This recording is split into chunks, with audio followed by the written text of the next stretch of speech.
Welcome. You are now listening to Click Click Play. Please enjoy.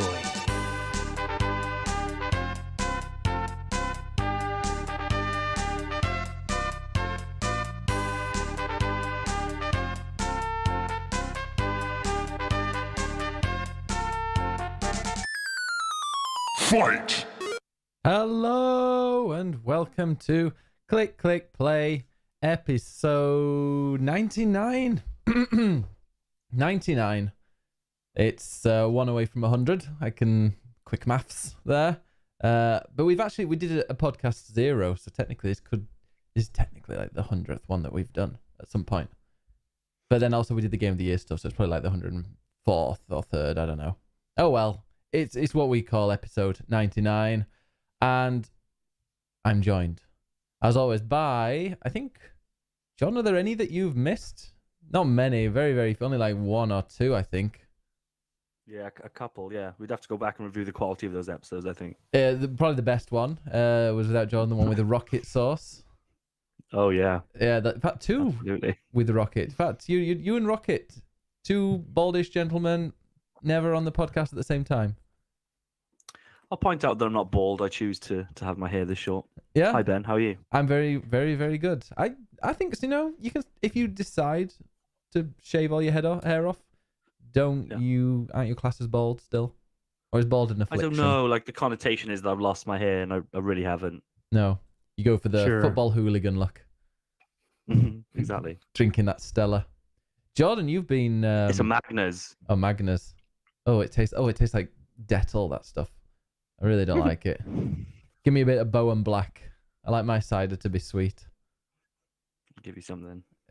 Gaming While Bald in the chat says bald is sexy. That's right. In fact, Gaming While Bald, he's been made in the wrestling, in BBW wrestling, and there's a big sign in the background where people. That's a very specific account based on what we're discussing, isn't it? Yeah. That is, and he was here before. Someone just make that. Yeah, no, he's been here a while. He's a great member of the community. General says, Let me "Love me invite aside." your clan. Yeah, bald gamers. Yeah, that'll be I'm bald all over. I'm sure that's a fetish for some people. Speaking of fetishes for some people, Andre, how are you doing? Hey, I'm doing wonderful. Kind of just hanging out. I have a pizza in the oven. I'm gonna go get it halfway through the show. And you guys are gonna watch me eat an entire pizza alone in my room. Oh, not ordering in today? No. I decided to get DiGiorno. Oh, so it's not delivery. You're cooking. Ironically. You're home cooking. Very responsible. Yeah, home cooking. You know, I'm an adult now. I should start doing more adult things. I filed my taxes the other day. Oh, felt good. Celebrating Easter today. Yeah. Happy Easter. I forgot about that. Happy Christ has risen and all that. Does he? Yeah, Christ has risen. Oh, he died today, didn't he? When does he get back up? No, today he came.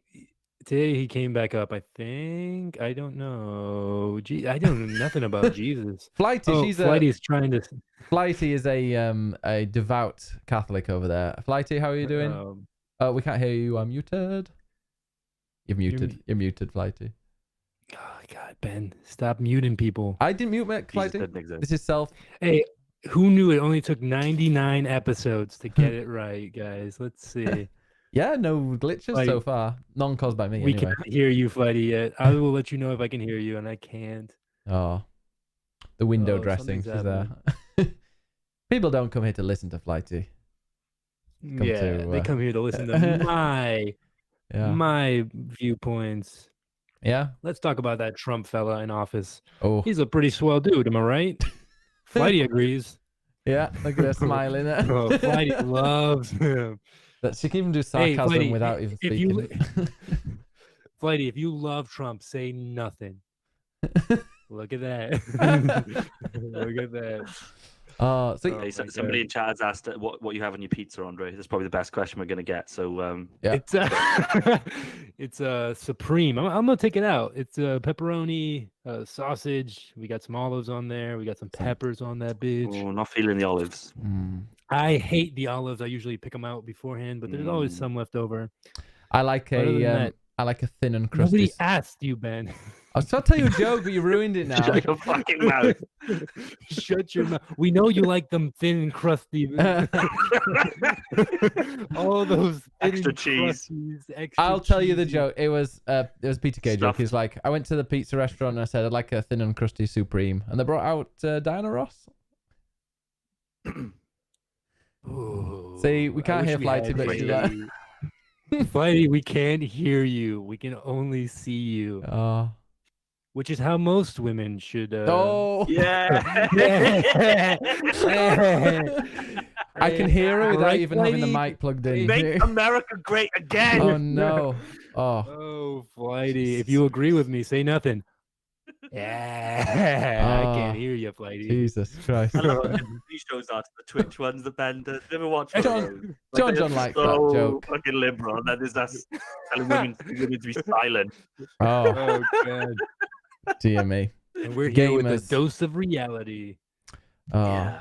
Speaking of that, I've actually what's been. wrong- I've upset oh. some gamers today. Well, not Oh, today. it's not This hard. weekend. No, they get very upset. Snowflakes. What did I know? It was. So Laura Kate Dale did a article where she misheard a lyric on the new Persona downloaded song or whatever, or the soundtrack. It sounded like they said yeah. the R word. I don't know if it's something you can't. Rape? No, it's like Retard. yeah. It sounded. We can It say it, we're sounded. adults. Yeah, it didn't sound like they said retarded. But it did sound like Oh. it. But apparently it wasn't. It was this woman who was singing it. She had an accent and she was trying to say retard it. She was Japanese, something. Andre. Yeah. And so then the Weebos, the big There, Persona. we can hear you. Yay. Now we can hear you. The Persona fans got really, really upset because you can't upset Persona. And yeah, I mean, it was a bad article. It was poorly researched and it was rushed out. Apparently, the editor wanted to rush it out. So yeah, it was bad all around. But oh my god, the gamers were going insane. You need to be sacked and calling a racist. Apparently, mishearing a lyric. It means someone's racist. And it's like, oh, it's typical Western journalism's shunning Japanese culture and all this. And I just said something like, she's not a racist. It was a bad article and maybe don't abuse journalists. And I just got that quote was just quote tweeted by so many people going, oh, look at this person this gamer who's saying he isn't a gamer. And yeah, so I just recently put my Twitter back on public rather than being locked down because I was just fed up. But gamers are assholes. And there's a reason why they're our runner-up twats of the year 2 years in a row, just behind Jordan Reese. So yeah, awful. I don't mean gamers in people that play games. I mean gamers. You know, the ones that With the Z. yeah, We've with a covered Z, this before. It's TM. not gamers. It's young males. Yeah. We're at the Yeah. and that's It's why young wrestling white fans are the fucking males. worst. Yeah. And that's why a lot of gamers are the fucking worst because they skew in the cunt direction. Especially those that cross over into anime. Those ones that cross over into direction. anime fans are like the worst. Oh, yeah. If you like anime, kind of Yeah, again, I love what's the anime. correlation? It's young males loving Yeah. the anime titties. whacking off to cartoons. Speaking of that, love, Speaking death, of- and robots. Let's go into the. Oh no, wait, should we actually, introduce Flighty Broad? We can finally hear you. Do- Ah, she had her Hi. moment. Hi, everybody. So how are you doing, Flighty? I'm doing all right. I am operating on about an hour and a half of sleep Ooh. over the last maybe 26, 27 hours. Hey. Because of the whole Too much fucking. Star Wars Oh yeah. What was? something or other trailer. I'm so tired. Yeah, you've been Wait, making why a did video. Star Wars stop you from sleeping? What's happened? I have I'm starting a sorry, hang on. I need to mute this. Yeah, What are you Mute watching? Porn. Just mute Jordan's channel. Yeah. Hang on. So there has been a kerfuffle on the internet regarding the Jedi Fallen Order trailer. And I have observed the kerfuffle, and now I am making a response video about said kerfuffle. Ooh, what is And it we called? can talk I've missed about it. that. Yeah, should we do that after? Let's do that after the news bit because we don't tend to get questions anymore. So it might be nice to have a because I've not heard I've not heard this this kerfuffle, so it'd be interesting. Yeah, to I'm struggling to think what it is. You'll be on tenterhooks, John. You gotta wait for the surprise at the end. Yeah. Oh, speaking of anime, I watched 5 episodes of an anime called Death Note. The Simpsons. Oh man, Death Note is the best anime. I was so close. Stop making anime after Death Note. Well, this is gonna be my first and probably last one. I've watched 5. What?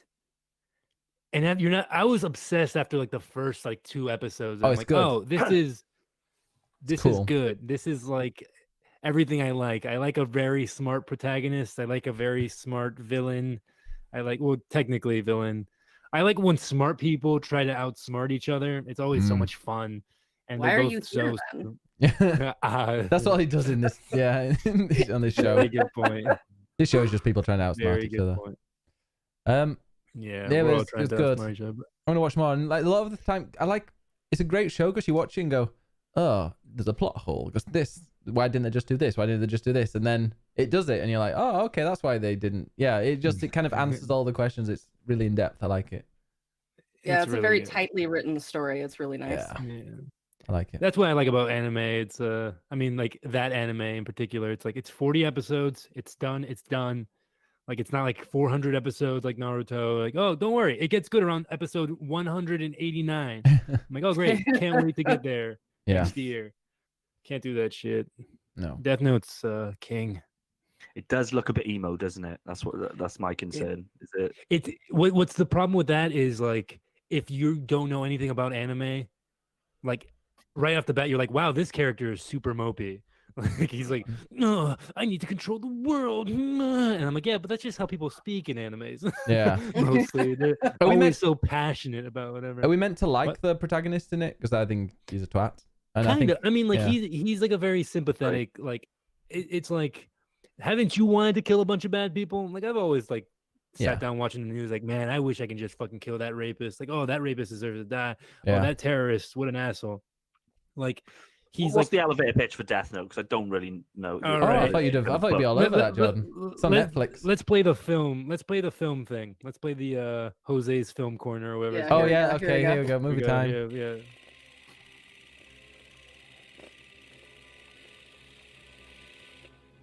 Andre and Friends Movie Minute. Starring everybody besides Ben because he doesn't watch good movies. All right. Okay, yeah, so movie minute. Let's start with anime. Oh, we're going to have an anime intro now because this isn't a movie. We'll have our the anime. So, the elevator pitch for Death Note is one day a god of death, basically a Grim Reaper, drops his Death Note onto Earth because he's bored. That's it. There's no rhyme or reason for it. He drops it. I think your microphone needs to be the other way, or I don't know. You're seeing... Oh, whoops. Yes, now. Hey. There we go. What's it called? Grim Reaper drops his Death Note onto the world. You're saying drops his Death Note like I know what a Death Note is. Yeah, I'm about to get to that. What a Death Note is basically how these Shinigami, which are the Grim Reapers, how they get people's souls how they kill people is they write their name in this notebook and then they die of natural causes. They write however they want them to die. So he drops this book of death onto the earth, and this really smart kid picks it up, and he's like, at first he's like, that's stupid. Like the rules are written out in English because English is the most commonly spoken language in the world, which is like how it's described in the show. Jordan sold. Yeah. I call it human. But yeah, this main character, he sits down one day, he's like, all right, he writes this bad person's name in the book, and that person like dies of a heart attack like 5 minutes later. And he's like, holy shit, this is real. The Shinigami, the Grim Reaper, shows up. He's like, hey, you basically wrote in this book. Now you can't, technically he can't go to heaven or hell. Like he finds out that heaven and hell exists, and he can no longer go to either because he's written somebody's name in this book. So he's fine with that. He's like, all right, I'm going to be the fucking god of this world. Everyone who doesn't obey like my commands or like my lifestyle is going to die. So he just starts like the main character. This is the main character. Yeah. Okay. So he's a very unlikable protagonist. Yeah, he's a schoolboy. He's kind of stupid. That seems like an evil thing to do. Yeah, it's super evil. That's and what it's I was not like, played I'm for like any. Not sure whether he's a good guy or not. When I'm only 5 episodes in, but yeah, at the moment I'm like, Jordan, that's pretty interesting in itself, I guess, that the main guy isn't necessarily a good guy. Which made it so much more like he becomes like, it's so hard without spoilers. Like he becomes a good guy eventually, and like he's only killing bad people technically. So you kind of like, I mean, yeah, but like he's trying to only kill bad people. But just shenanigans ensue, and like the smartest detective in the world is trying to find out how these deaths link up together, and it's a lot of like smartest detective in the world. Oh yeah, basically Professor Layton of this universe. He shows up. He's like not Sherlock Holmes, Professor Layton. no, Professor Layton of DS video games fame shows up, and he's like, I'm gonna get to the bottom of this, and like right off of episode 1. He kind of gets to the bottom of it, which is insane. It's so well done and so cool. But it's just like an arms race to try to like, one guy is trying to find out who's doing this. The other guy is just trying to continue doing it. It's beautiful. It's really awesome. I assume that big kind of tall gray monster thing that I've seen. That's the god. Grim Reaper. Yeah, that's a Grim Reaper. So what's his attachment to the main guy? Why it seems like they're kind of a bit of a duo. Why does he care? Because he dropped the book, I guess he's kind of tied to him in a way. It's really cool because like throughout the show, he reminds the main character like, "Hey, we are not friends. Like you have my book. Until you die, I can't go back up." Right. So that's the connection. So he just follows him around. He doesn't give him any advice. He doesn't help him in any way. Like he's just like against. Like he just likes to see humans fuck up each other. He just kind of like fucks with him. He doesn't like give him advice. He's just like, hey, you're kind of a piece of shit, aren't you? It's all a very Jordan Reese show. It's all on Netflix. It was the longest elevator pitch I've ever heard, but it does sound decent.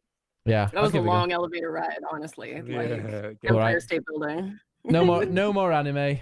Banned now. No more anime. I did watch. You talked about Spider-Man, right? Oh no, I haven't talked about it yet. But oh my god. So I finally watched a good movie. I watched Spider-Man Into the Spider-Verse, and I kind of love every single thing about it. I think the characters are awesome. The music is incredible. The story is kind of simple but really fun to follow. That movie is gonna be one I'm gonna buy on. It's gonna be my first ever 4K Blu-ray purchase. First DVD purchase in like 7 years. Honestly, it's probably the best films I've seen in years. I still haven't seen it. I really What? It's so good. I went to the theater to watch it, and then when I was done, I immediately went back to the ticket counter and bought another ticket because I loved it so much, so I could watch it again. Oh my god, it was so good. Yeah, I need to see it. It's got this like really beautiful like comic book style, but not like a cheesy like 1950s comic book style. They're really going for like this modern illustrative style.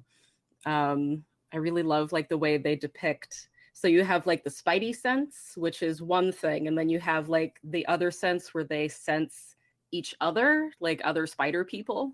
And they're like shown in like different illustrative ways, and the music is wonderful. And I really love the way they depicted Miles Morales as just this like awkward teenager. It was amazing. And there's the bit where he it's not spoiling it, but when he jumps off at the end and he becomes Spider-Man, it's just goosebumps. So You really have to do it. And apparently they're going to be doing like spin-offs and a sequel possibly, and TV spin-offs with what's her name? Gwen as the like Gwen spider. Stacy? Spicer Gwen. Spidey Gwen. Yeah. Spicy Gwen. Yeah, brilliant. John, have you seen it? No, I haven't. I'm sure it's great because it just seems to have universal acclaim, really. Yeah. It almost makes me think like it's kind of a shame that all superhero movies aren't kind of in that similar style, and that we lean on the live action stuff, because I think that totally suits the fiction more. I went in kind of not expecting to like it as much as I did. I was like, obviously we're going to talk about it in the game section, but I've been playing a lot of Spider-Man. I'm like, okay, this is like a different universe. It's a bit strange. I wasn't quite, because I was so invested in the one in that I've been watching like on in the movies, and also the one on PlayStation. And I was like, okay, I quite like those universes. Another one, yeah, it just blew me away. I really, really recommend you guys watch it. Do they reference like the 90s animated series in it at all? Yes. They do. No, well, Yeah, the there are a lot of 60s. Easter eggs throughout the movie. Yes, That's pretty cool. I think Stan Lee has like 10 cameos, but you only see one, or you'll only notice one, but there are a few others. And there's just like so many little things. Like there's one where he suddenly falls down, and apparently there's one frame where his eyeballs remain up, like in kind of comic cartoon fashion. But like it's so easy to miss if you don't watch it. If you do watch it, though, wait till the very end credits. It references something quite incredible. I'm not gonna say, but yeah. But yeah, it's called Spider-Man Into the Spider-Verse. Or in Spain, Go watch it's called Another Universe or something. I kind of want to know what that post-credit thing is. So is like referencing the next iteration of this, or no? But well, everybody cover your ears if you don't want to know this for the next. Don't say it. 15 Andre seconds. hasn't seen it. He's gone. I think. Andre hasn't seen it though. Oh, okay, good. Say it then. It's the meme. You know the Spider-Man pointing at each other. Yeah. Yeah, it's like he goes into that. That's wild. It's amazing. It just feels like a film that they were like, yeah, just go make it. We're not expecting much, and there was just seems to be a lot of creativity in that film. Oh, it won it's the freedom of expression. It's the first non-Disney Pixar to win the best animated movie in how many years? Many years.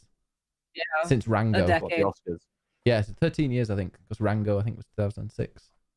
Crikey. So, yeah, you guys, I'll watch it and let me know what you think. 'Cause it's coming on DVD, I think I think it's like round about now. It's on DVD or it's on Blu-ray. Also, as well, I didn't realize the Xbox One S plays 4K DVDs and the One X, but the PS4 doesn't. Yeah, indeed. I watched it because I'm sure we'll bring this up in the news soon, but there's the One S brought out the disc removed version this week. There was an article that says, oh, it's really disappointing that this One S doesn't include 4K DVD compatibility. And I just want to be like, well, fucking no, it doesn't. It hasn't got a disc drive. How could it? Yeah. Yeah. And I think that was kind of Sony's explanation for it. Well, I don't think they really explained anything because there's no excuse for them not having it really. But I think the thought was that the move to 4K streaming and digital downloads versus the actual physical discs is kind of well in motion. So they didn't feel the need to do it, but it is a bit of an oversight, I think, for a PlayStation Pro not to have that. Yeah, I wish it had, because I was about to buy it and then I was like, oh wait, it doesn't have it, but I'm probably gonna because I didn't realize my One S actually did that. So that's great. My One S can actually have a use and can play instead of it just being here like for the last 2-3 months, it's just been sat here kind of behind me. On top of my also redundant driving wheel, which I'm gonna have to sell before I move, I think. All right. Has anybody else watched any movies lately, or should we go into the games? Nothing from me. Nothing from me. Flighty? Oh, No. Love, Death, and Robots. Really good. Finished it. Loved it. 90% of them are great. Oh, I really like the American Soldier Werewolf thing. That was dope. That was good. There's a lot of good ones, and there's a lot of them as well. I'm kind of, I don't know, I'm like halfway through or something, but I'm enjoying it. I need to get back to that. Have we had a show since the Star Wars trailer came out? yeah, I want to say yes, but I don't know if you were there. The film, yeah, Rise of the Skywalker. No, apparently we haven't. Andre, we talked about that. Did he cry? Did you upset some Republicans by crying? That video was quite cringy, wasn't it? Yeah. What did we think of the trailer? Do we like? Or do we stop eating and talk to me? I like, so I'm always going to be very visually oriented. I really like that they gave Rey a white lightsaber. I really hope that she turns evil, just so they can like throw folks off with that, because she like has that like little Skywalker, like, the visual language of her being good. I just want her to go on a killing rampage, just killing young folks, and so good. It's kind of where I wanted The Last Jedi to go, after the throne scene where Kylo kind of offers his hand to her. If she had joined him, then I think that would have been such a nice. Yeah, that's one thing I'm not a massive fan of with Star Wars. You kind of can expect what's going to happen next. And that point, I was like, yeah, of course she's not going to. But if she had, it would just kind of just thrown up that last movie as being totally unexpected, no idea what's going to happen. I'd have loved that. Yeah, because you just had Snoke be killed, which was totally unexpected, to be fair. And then to have her do that, yeah, it would just be a total kind of twist on the direction of that series. Yeah, I'd like that. I thought the trailer is cool. I like a lot of the stuff I see in the trailer. I don't like the jump she does over the. I don't think that's even going to be in the movie. Like the part where she's like, basically the main part of the trailer where she like does like a cool jump over a TIE fighter. Like, it just looks so weird to me, like so misplaced. It doesn't feel like it's. I think it's supposed to show that she's now at least semi-trained in. I almost guarantee Jedi that won't arts. make it into the movie because they do that a lot with these trailers. They like film a bunch of Yeah, shit that never makes it in. I don't think it's going to be in it. I can't think of a reason where somebody's like, I'm going to fly one of these things so close to the ground, and I don't know. I'm excited. It's like my most anticipated movie. I care more about that than I do Endgame. Actually, no. I really want to see Endgame. Farsha says white is pure. It's not sure if it's ever going to happen. I don't know. Just having that white, that could trick people. That's, that would be the smart thing to do. Yeah. So we're saying she had a white-colored lightsaber. Is that what we're saying? Because I didn't pick up on that. I didn't see that either. It's like a really long LED light, basically coming out of her lightsaber. Good old strip light. Maybe they haven't the CGI yet. Yeah. I just assumed it was like the classic Skywalker lightsaber. I'll have to go back and watch it.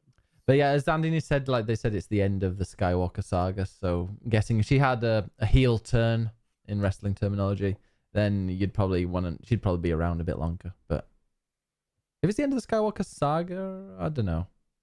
Maybe she will be the evil it's called person. Rise of the Skywalkers, so who fucking knows what's going on? But yeah, it's the end of the triple trilogy. It'll be the end of where Kylo will die, won't he? Or he'll be redeemed and die or something.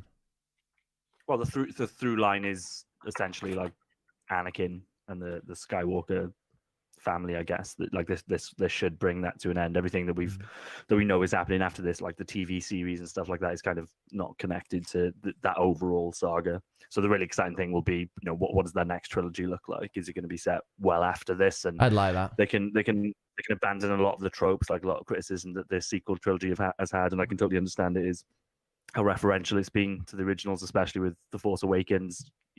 I think it's overstated, but there's certainly, it was very purposely a retread of A New Hope, and I think where Disney can really excel with this stuff is where they kind of take the series into their own and do some creative stuff instead of having to, reference a lot of nostalgia to get people into the cinema. Yeah, I'm looking forward to this next one. Yeah, set way in the future. That'll be great.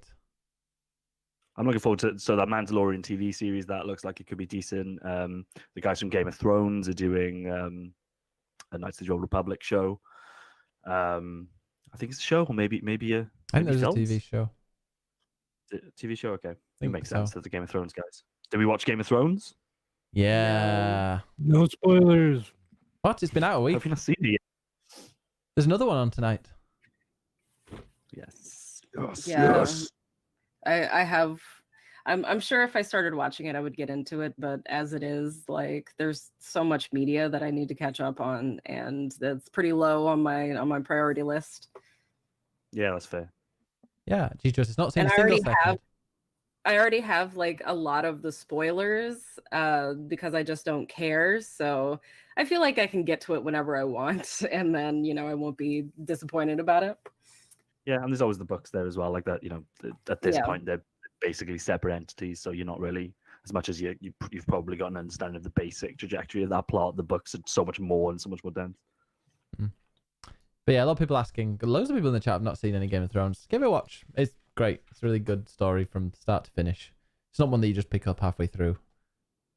I just love the fact that we kind of got the opposite issue with this show than we normally have. Like I almost feel like they need a lot more episodes to finish this stuff off. Whereas typically, if you watch a really successful, like hyper successful show like this, it's normally okay. You're just treading water now, so you can get another 2 seasons out of this. Whereas this is like we're already 1 episode down of a 6-episode season, and it's the last season. Obviously, they're doing the spin-off stuff, and that's where they'll probably milk it, and things will turn bad. But I think the show has been pretty consistently excellent, and to know that they haven't felt that with this season they haven't had to kind of add any fluff, and every minute really should be something important or something worthwhile. That's really exciting for me. Apparently, the first season is the only one that's been released on 4K. For some reason. You're loving your 4K Blu-rays now, are you? I've not seen one yet. I'm gonna buy one though. I'm gonna plug in. I'll let you know what it's like with All right. with Spider-Verse. Oh, you guys need to watch that. Really. Any plans to do so? No. Well, when I move back to the UK, John, you can come round. We'll have a Spider-Verse evening with wine. Sure. That movie will be amazing after a few drinks as well. I would love to watch that like after eating a weed brownie. Holy shit, that would be incredible. Yeah. Oh my gosh. It did seem like that. That would be perfect. And I've never even had any of the old Mary Jane. Wasn't she in Spider-Man? Yeah. Yeah. Yeah. See? Reference. No pun intended. No. All right then. Talk about games. Well, wasn't yesterday 20/4? Yes, Ben. Yes, was. 20. Is it- Yeah. Do the British police not use the code 420 for weed infractions over there? I don't. No, they're too busy arresting us for tweeting. Offer standing up for You the can climate. smoke and grow all you like. Yeah. All right then. Let's go into the games. Time to play the game. It's all about the game and how you play it. All about control. And if you can take it, it's all about your debt. And if you can play it, it's all about pain. And who's gonna make it? What games are you playing, you complete set of bastards, you? Okay, complete set of bastards. Oh wait, yeah, we didn't really go. Okay, obviously bring up the games thing and then go straight out of games. Jordan, what did you do in the Netherlands? Why were you in the Netherlands? I popped over to see Brenda for a bit. You know, we've been part of this community for a long time. I'm going to try and meet everybody face to face and just Going to Germany, not the Netherlands. Gotcha. engage. Oh, is Brenda not in? She's German. Amsterdam? But she tweeted me and she said that I know this lady that I met in Amsterdam. No, she is Dutch. Well, she lives in the Netherlands, but She's saying she's Dutch. There you go. yeah, but she's a little bit German. Anyway, it's a running joke. Oh, is this a joke? That It is a joke. Yeah, now you're in the joke. I say sorry. So you met a lady Yeah, it's not in the same Amsterdam, and Brenda also knew that lady. Yeah. Oh, I mean, the Yeah. country is like this big, right? Yeah, So and this flat. Yeah. She was standing in the city centre with a sign around her chest saying "Jesus Christ is my savior" and shouting stuff. So she stands out a little. wonderful. Not Brenda. No, yeah, the lady or Brenda. Yeah. Apparently she's always there when she gets it. And yeah, how come you went there? Just for the fun of it? I took my wife, or she took me, whichever way you want to look at Wow, that. I don't know about that. Yeah, just a little weekend break, and it was totally coincidental that it was 420 day. Oh yeah. Yeah. Is that Totally why? set Is that this why down you great. were topless on top of a bowl? It's part of the reason, yeah. Ah. Did you enjoy any of their delicacies? Are we talking about drugs? Yeah. drugs, prostitution. Yeah. Give us details. Yeah. We're always talking about drugs. All of the above, but we also did a lot of nice cultural things and nice restaurants and stuff like Like that. prostitution. Yeah. Restaurants, drug Yeah. restaurants. Wow. Okay. Aga says, "Oh my god, I was like, look at this, look the cutie over there isn't laying on his bed this time," and then just he's bored already. Literally. Okay, take your top off. Yeah, the cute. Right. Okay. Games, Jordan. What have you been playing? Oh dear. Oh. I'm get still banned. How do I cracking turn away with Sekiro, but obviously we don't need to talk about that. So I'm just doing all the optional stuff. Made some good progress today with some of the kind of sub bosses and that kind of stuff. But one thing I've found out about the game, we've talked about like the leveling up system previously and how you can't really grind. Turns out you can. There's 3 items that you can find. All of them are parts of a mask. When you get all 3 of them, they combine and essentially, like when you're building up skill points for your skill tree. Mm-hmm. If you build up 5 points, you can cash that in for an attack power increase. So when you take down a boss and you get a memory to cash in to increase your attack power. Essentially, five skill points equate to one of those, which obviously then allows you to grind. So that's kind of cool. I like the way that the game is in a lot of ways ridiculously challenging, but they've put a lot of stuff like that in, which I think for anybody that's really determined to finish it but they're struggling can take a look at a wiki and kind of make their way through. So that's good. Anyway, is it easy to get those masks? Yeah. So you need to get to a certain part of the game. But yeah, once you've got to that part, it's essentially there's one which you buy for currency. So a couple, a few thousand coins, and then 2 which are the carp scales that you get. Oh yeah. When you kill the fish, you basically you hand those in to a particular character to get the other 2. The dude in the barrel. Yes. Oh, indeed. Who is now a carp in my game. Cool, but that's not the game I'll talk about because we've talked about that to death. I've been playing the Dreams Creators Early Access-y jobby thing. Come true. I can't wait to hear about this. Oh, it is so fucking good, man. So fucking good. Like I love Little Big Planet. I think Little Big Planet is totally underrated for what it did. I think it gets not a lot of praise considering how creative that game was and how original it was, but it was also quite limited in scope as well. You're essentially making 2D platformers. It was only the more kind of experimental creators that managed to get anything else out of that game. Dreams is a different fucking deal. Like the types of experiences that I've had with this so far range from anything from like high visual fidelity first person shooters to weird just ambient art pieces, little mini multiplayer games, stroll playing games. It's just got fucking everything. And right now obviously the player pool is quite limited. There's already content in there from the closed beta activity. Now obviously it's open to anybody if you pay like £25. So that catalog is just going to grow, and I think what they're doing with it is just growing that user created catalog in readiness for the actual full launch, so that there's just so much stuff there that somebody that is probably a little bit more casual and hasn't had their eye on this game for years, when they get it, they'll probably be blown away by the fact that there are just so many experiences that they can sift through and find just different things. And it's not as if I found anything yet where I'm like, oh my god, this is a transformative experience and an amazing game in itself, but like you spend like 30 seconds in each of these creations, then move on to the next one. I've got absolutely no doubt in my mind that within the next 2 to 3 years, at least one experience will be created in Dreams which people absolutely love and gets crazy like critical appraisal and stuff like that. The development tools are that dense, and obviously when you start crowdsourcing creativity, you're pretty much guaranteed to come up with something amazing. So I'm really excited to see how this goes.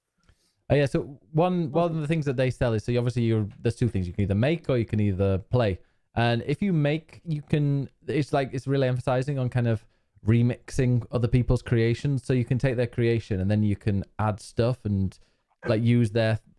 So there's a few tech demos. There's one of this dude just walking as I think it's like a spaceman or something, walking along these rocks. It looks incredible, but that's all you do is you're just walking.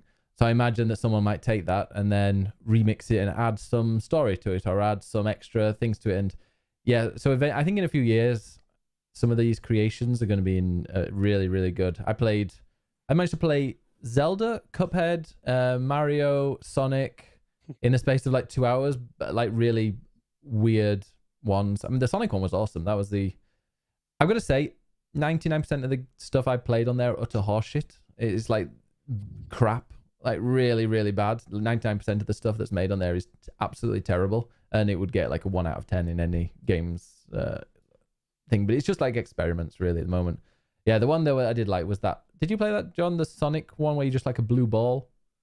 Yeah, it because it doesn't present itself as Sonic, does it? So it took me a while to kind of put it together. But yeah, it's definitely 3D Sonic. That's what I wanted. It's better than actual 3D Sonic. I enjoyed that. That's the one I played the most of. But yeah, the other ones I was playing for like, some of them for 10 seconds, some for 2 minutes. But yeah, at the moment, I'm just super impressed how visually different they are to each other. Yeah, I played PT. I haven't been through the tutorials yet. I don't understand necessarily how the mechanics of this stuff works, and to be honest, I'm probably not going to be great at it anyway because that just isn't something that I do. But just how diverse the creations are, and the different genres of experiences that are already like there's a clone of PT in there, and I don't understand how visually it's near identical. It's absolutely near I've never identical played to PT. that. And like I sent a picture to you guys earlier. Somebody is, and again, it's not it's not as if they've created Silent Hill 2, but they've created the second scene of Silent Hill, which anybody that likes those games, as soon as you see it, you know exactly what it is. And again, it's just fucking. It's just spot on, and it's useless. Like, what are you going to do with it? You're not going to create a Silent Hill game, but just as like an advertisement for what this stuff can do and how varied the creation tools are. I think it's incredible. Yeah, I played a bit of that PT. So, that was scary. So well, I just got to the bit where the chandelier was shaking. Game? Only £25. Yeah, 25 quid, and by doing that, like, it was a no-brainer for me. I'm going to try the creation stuff. I've got a really cool. I'm not going to tell you guys what it is. I don't want anybody to steal it from me. But I've got a really cool idea for a game. I'll tell you. I want to do a Ouija board game, right? Oh, okay. Okay, I'm into it.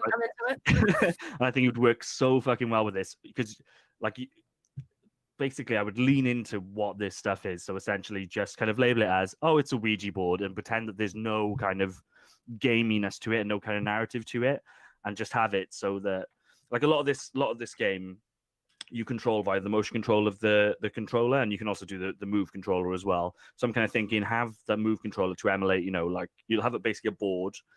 The Ouija board letters and all that kind of stuff, and then have them put the controller down or hold it in a certain way, and just see where the letters go. And for the first few tries, just let it kind of do what it wants, and it's organic. And then at some point, intervene with the game and make it start spelling things out and stuff like that. So that's kind of what I'm thinking I'd like to do with it. But yeah, it's £25, and you get the full game when it comes out, which assuming it would be 50. Yeah. Oh man, that sounds like it would be a really, really cool. Sorry about the sirens. That sounds like it would be a really cool, like, contained horror experience for people who believe in that shit. That sounds like a creepypasta waiting to happen, basically. Sounds good. I don't know how you do it. I looked at the creation tools. I played it for maybe did the creation tools maybe an hour, just over an hour, and starts off real. I mean, it's really, really slow, and then it gets really kind of complicated, and then there's. I know the second set of tutorials, the guy who's reading it sounds like a bit pissed off. It kind of put me off a little bit because he was like, oh, gotta read all these lines. So I get that impression from him, which kind of put me off a bit. And so yeah, you click this, then you move this, and you push this over, and then you do that, and then you can play with this, and then finish this. And yeah, so it was. I kind of turned it off then, but it seems interesting. Rob says he was playing the Guitar Hero clone on it. I played a bit of that for a few minutes. It was bad. Like, I didn't feel that the buttons that I was pressing were kind of linked to anything at the specific moment. So there was like some bit where it's bang, bang, bang, bang, bang, and so you're pressing bang, bang, bang, but I'm pressing it in time with the music, but it's not registering. It wasn't in sync really. Yeah, every game so far on Dreams has been trash that I've played. I'm just waiting for them to make a decent one, and then I think it'll be a great game in a year or two. But right now, it's just kind of, it's fun for, you mess around with it, play some of the games that people have recommended. But I played a first-person shooter where it's like one of the most popular ones. So it's the most popular first-person shooter on Dreams. And the dude had his hand out, and then the gun was kind of about half a foot above it and was moving at a different time to the hand. And so the hand was like bobbing up and down as it was interesting. It wasn't like attached to the hand, and I played a horror. That sounds like it's broken in a really fun way. Yeah. And then I love games like that. And then there was there was like a space sim where you're in a dogfight with somebody, and I was shooting at it, and it wasn't like hitting, even though I was shooting at it. And so yeah, there's a lot of junk. It's all junk, really. But it sounds like you're just not good. Yeah. I know. I know if a game's broken. Registering my button presses. I swear I was on beat. Oh yeah, I kept shooting at the people, but like the bullets kept like missing the other way. Yeah, that jank is on Spider-Man as well. It's really weird. Yeah. Can you imagine, like, if you were a 10-year-old kid and your mother bought you this game for Easter? Like, it would be fucking incredible. There's already hundreds of things in there that you can go and fuck around with, and obviously they're not as jaded as we are in terms Mm. of what games should look like and feel like and that kind of stuff. Yeah. Yeah, like you said, like in a year's time, 2 years time, I dread to think what this is going to be a monster. Rob says a I've lot got of no doubt it'll carry over to PS5 as well. yeah, and also the VR support and multiplayer support is coming soon. And I've been told, I haven't got that far into the tutorials and stuff, but a lot of people said that it's really designed, like the creation tools are designed for people who've got a VR headset and move controllers. Apparently having the depth and being able to move things around with that is so much easier. I think definitely the move controller, like the whole interface is kind of pointer based, and then like a lot of the graphical design is based on like sculpting and also painting. You can see, like with a lot of the landscapes you see in the different games, you can see brush strokes. So yeah, to do that in the controller, I can imagine would be fairly clumsy, even though it's using the motion stuff. So I definitely think at least one move controller is the way to go if you're going to get deep into the creation. Rob says PS4 sounds like it's about to take off. I didn't notice that with mine. I did with Horizon Zero Dawn, which I've been playing. That makes mine, like you can actually hear it on my microphone. It's that bad, even though God of War was the one for me. Like that was so fucking loud. Hopefully PS5 is a bit quieter, but that'll be coming up in the news. Yeah, so Dreams. I can sense like a lot of like good content coming. Like it's eventually going to be made with that. Like almost like competitions. Like if we were popular, we'd be like, all right, hey guys, it's you have to make a game based on us, this podcast, and people would go out there and make something. So they like, do that. Would be cool. They've got something like that. They've got a jam or whatever it's called, like a game jam. Yeah. And every week or so, like you can go back and see the winners from the closed beta. But I think at the moment it's seasons is the theme, whereas in the past there's been space, which I played an incredible one where you're just walking around. Incredible! You're walking around a space station. It looks better than Star Citizen, which I know is not saying much. And then you walk around there, and then you just get to the hangar, and it's like, yep, this is the end. But it's cool. A lot of the experiences are presenting themselves as demos or proofs of concept at the moment, and it seems to me like some of the bigger ones are linking up multiple dreams. Have you noticed that? Like there seems to be a mechanism in there where, say for instance, so there's this haunted house one, and there's a large outside area, and when you get to the haunted house door, you go in, and it gives you that kind of bubble dreamy screen thing. I think that's when the game is linking up one creation to another, because I'm assuming there's a limit on the size of the creations, but you can easily link up multiple to make longer experiences. Yeah, that's the thing is like, you remix people's levels. So you can take it like that one with the where you just walk around the space station, then you get to the hangar and it stops. I bet someone's like, hey, wait a minute, my dogfighting game, I could probably get it so that it links up and you get into the ship and then you can fly out with it. Yeah.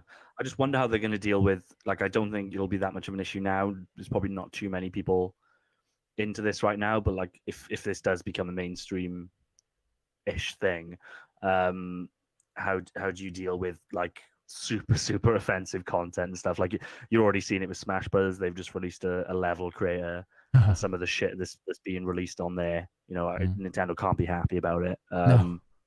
So I just wonder how they manage that, considering this is the stuff that you could create with this. If you're creative enough, but also a bit of a prick, you can make some really fucking horrible stuff. Or at least hide it in there as well. Yeah, there's a report function. Yeah, but it's really like I saw some penises on the Smash Bros one. Wasn't there one of a girl bending over and you fighting on her jiggly bum? Nothing wrong with that. And I saw somebody got their thing removed for writing, for having a trans flag, because that upsets them. Apparently it was political. Yeah. But... It's 9/11 Smash Brothers level, so. I haven't seen that one. Have you downloaded it? Was it good? It was terrible, Ben. No. What about the stage? Andre, what games have you been playing? I haven't been playing much. I have been playing Jordan. Red Dead Redemption. Red Dead Redemption. Still in Chapter 3. Still loving it. There's nowhere in my brain that I can rationalize the fact that this didn't win Game of the Year. I'm like, it's so good and it's so expansive Celeste is better, but I would have like sufficed to say that this is good. I would have like this is just like the best game ever made. From a technical perspective, yeah, you're probably right. I think wait until you get through it all. I guess there's definitely the game's too long. There's so many lulls in it that just make me want to. The narrative doesn't pay off, or at least it didn't for me. A lot of the stuff going on just doesn't. I thought they totally botched Dutch as a character. Yeah, really. Yeah, he's probably cool where you are now, but he becomes so one note, and you can feel that they're just trying to. They're kind of treading water with the story because they want to. They're like, this is the most epic game anyone's ever made. It has to be 60 hours. It can't be 30. Yeah. And you just start saying the same things, and you're just doing missions for the sake of it and stuff like that. And the controls are fucked. The game doesn't play very well. So I agree with everything. I think God of War is a boring game for old people, and old people like it because they're like, I have a son. I'm talking truth about Red Dead.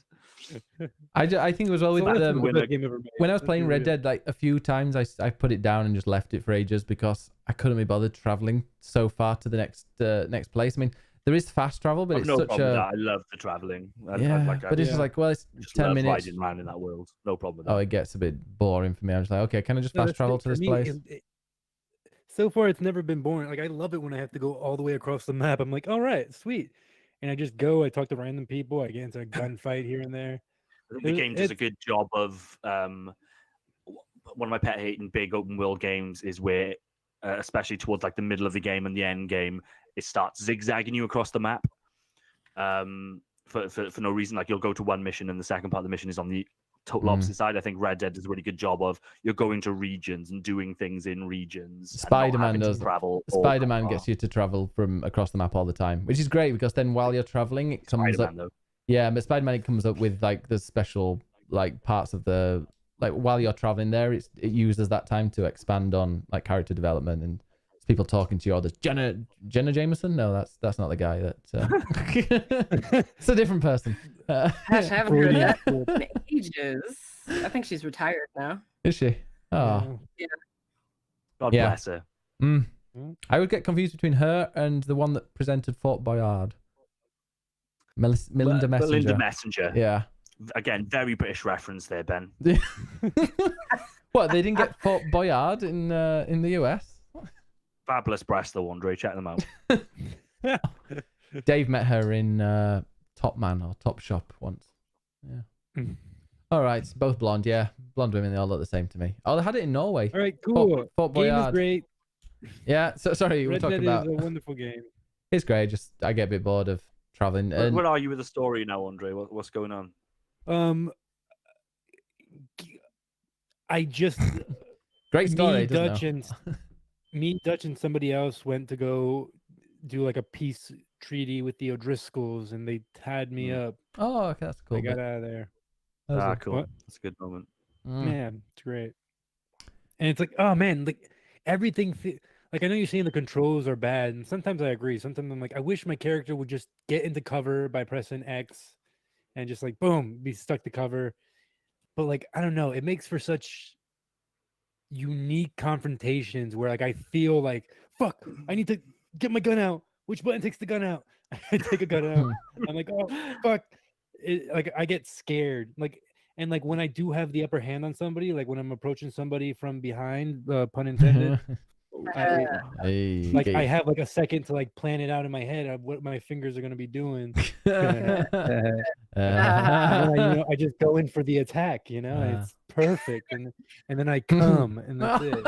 Third attack should never be involved with any kind of anal penetration. Use body butter. Anyways, Red Dead is a great game, and it's incredible. It's like I don't understand how people have made this game. Like I play it every day. I'm just like, fuck, this is just interesting. Beautiful. And then I go back to playing Celeste, and I'm like, this is great. Yeah, interesting. I'm actually kind of looking forward to finishing Red Dead and just being able to wander around because I think that's what I want to do. I don't come bothered because the fights are all the same. Go somewhere, shoot loads of people, move on a little bit further, shoot more people, then move on a bit further, shoot them, and then you finish the mission. It's pretty much that the entire. I'm going to start game. It again at some point, and then just get to like just going to get to like a peaceful part of the story and then just never progress the story, and then just go around the world as a cowboy. Yeah, that's probably the way to do it. Wait for it to come to PC. My sponsor.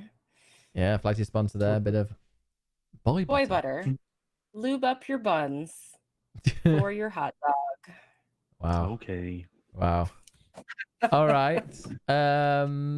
Flighty, you now. Somebody in the chat said Dishonored was painful with weapons, switching weapons. Man, ain't that the way though? Switching weapons in that game is tricky AF.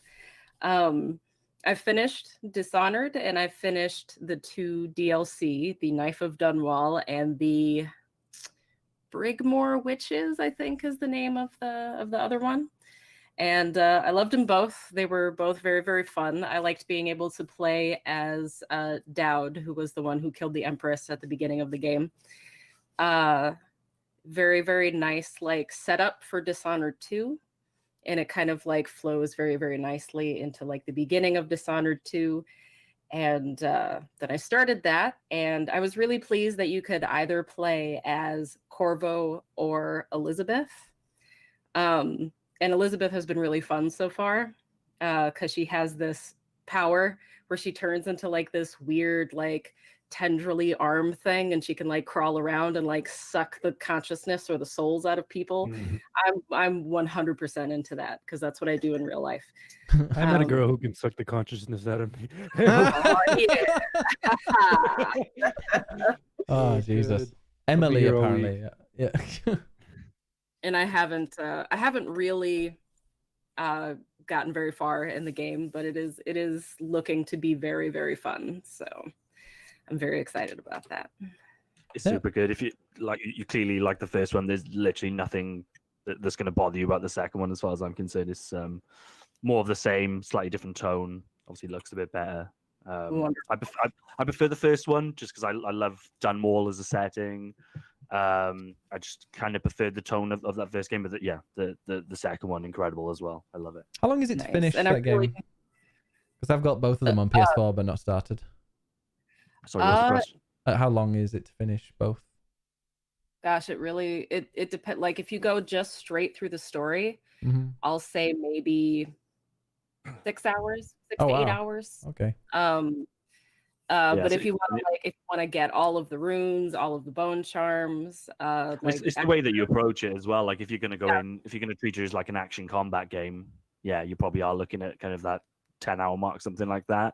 But if you're going to treat it as a stealth game and really explore the levels, so it is level based, but they're very open world. So you'll revisit the same areas, but they'll be arranged differently, and there'll be different things to collect within them. So there's a lot of replayability in it, a lot of like optional stuff, or it's an immersive sim. So there's various ways that you can handle situations and stuff, and definitely replayability as well.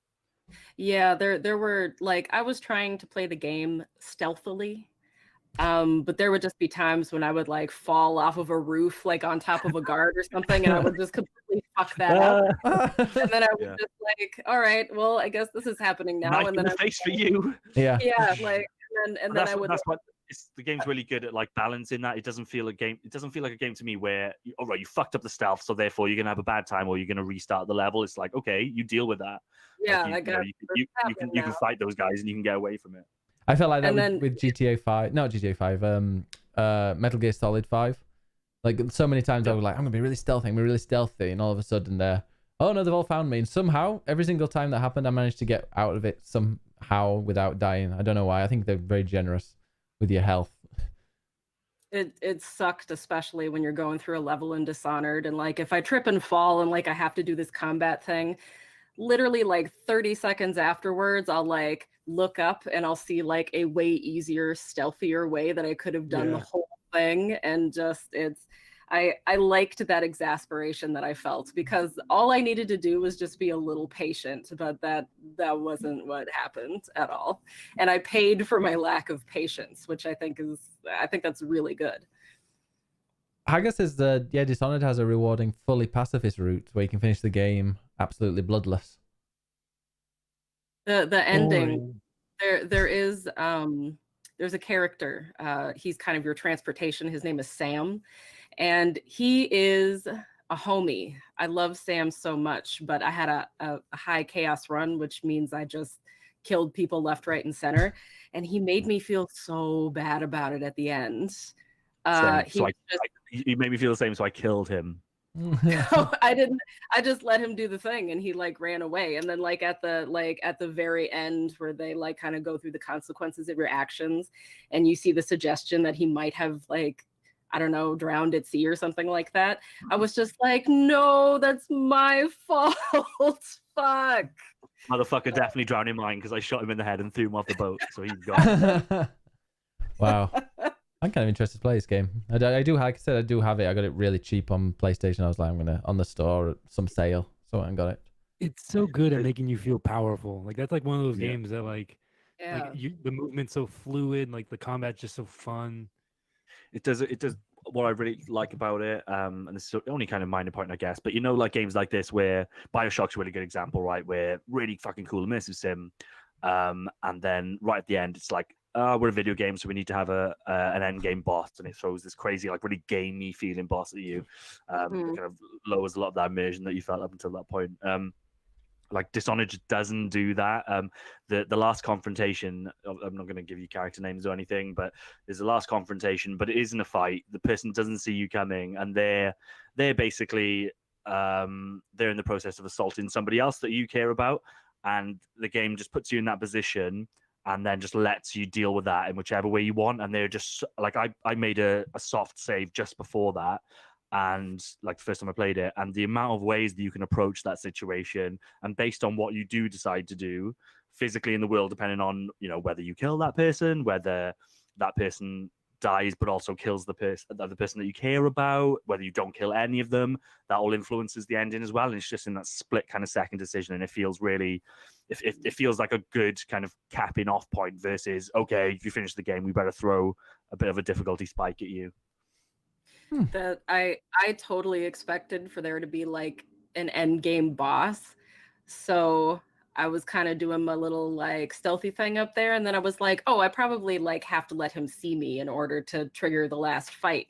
That's not what happened at all. There's a clip of me reacting to that.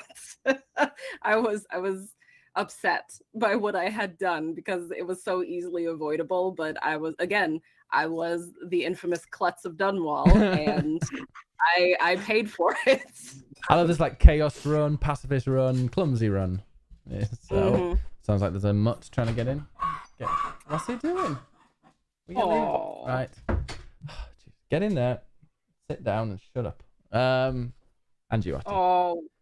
Okay. So other games. Any other games? Andre, you played some Baba Is You. I haven't been on this podcast since I started playing Baba Is You, and it's because I've been playing Baba Is You. It is so fun. Like I fucking love that game. I am like pretty far into it. They've introduced a bunch of other words that have been kicking my ass. And it's getting super confusing. And I'm trying not to look anything up, but god damn it, it's a jerk. Hey there, doggy. For those listening, Ben just pulled up his dog, and his dog is the ugly looking. Don't listen to him, Matty. All of this just sounds like Ben pulled his cock out of his pants. Ben pulled his dog out, waving it around in front of the camera. Great.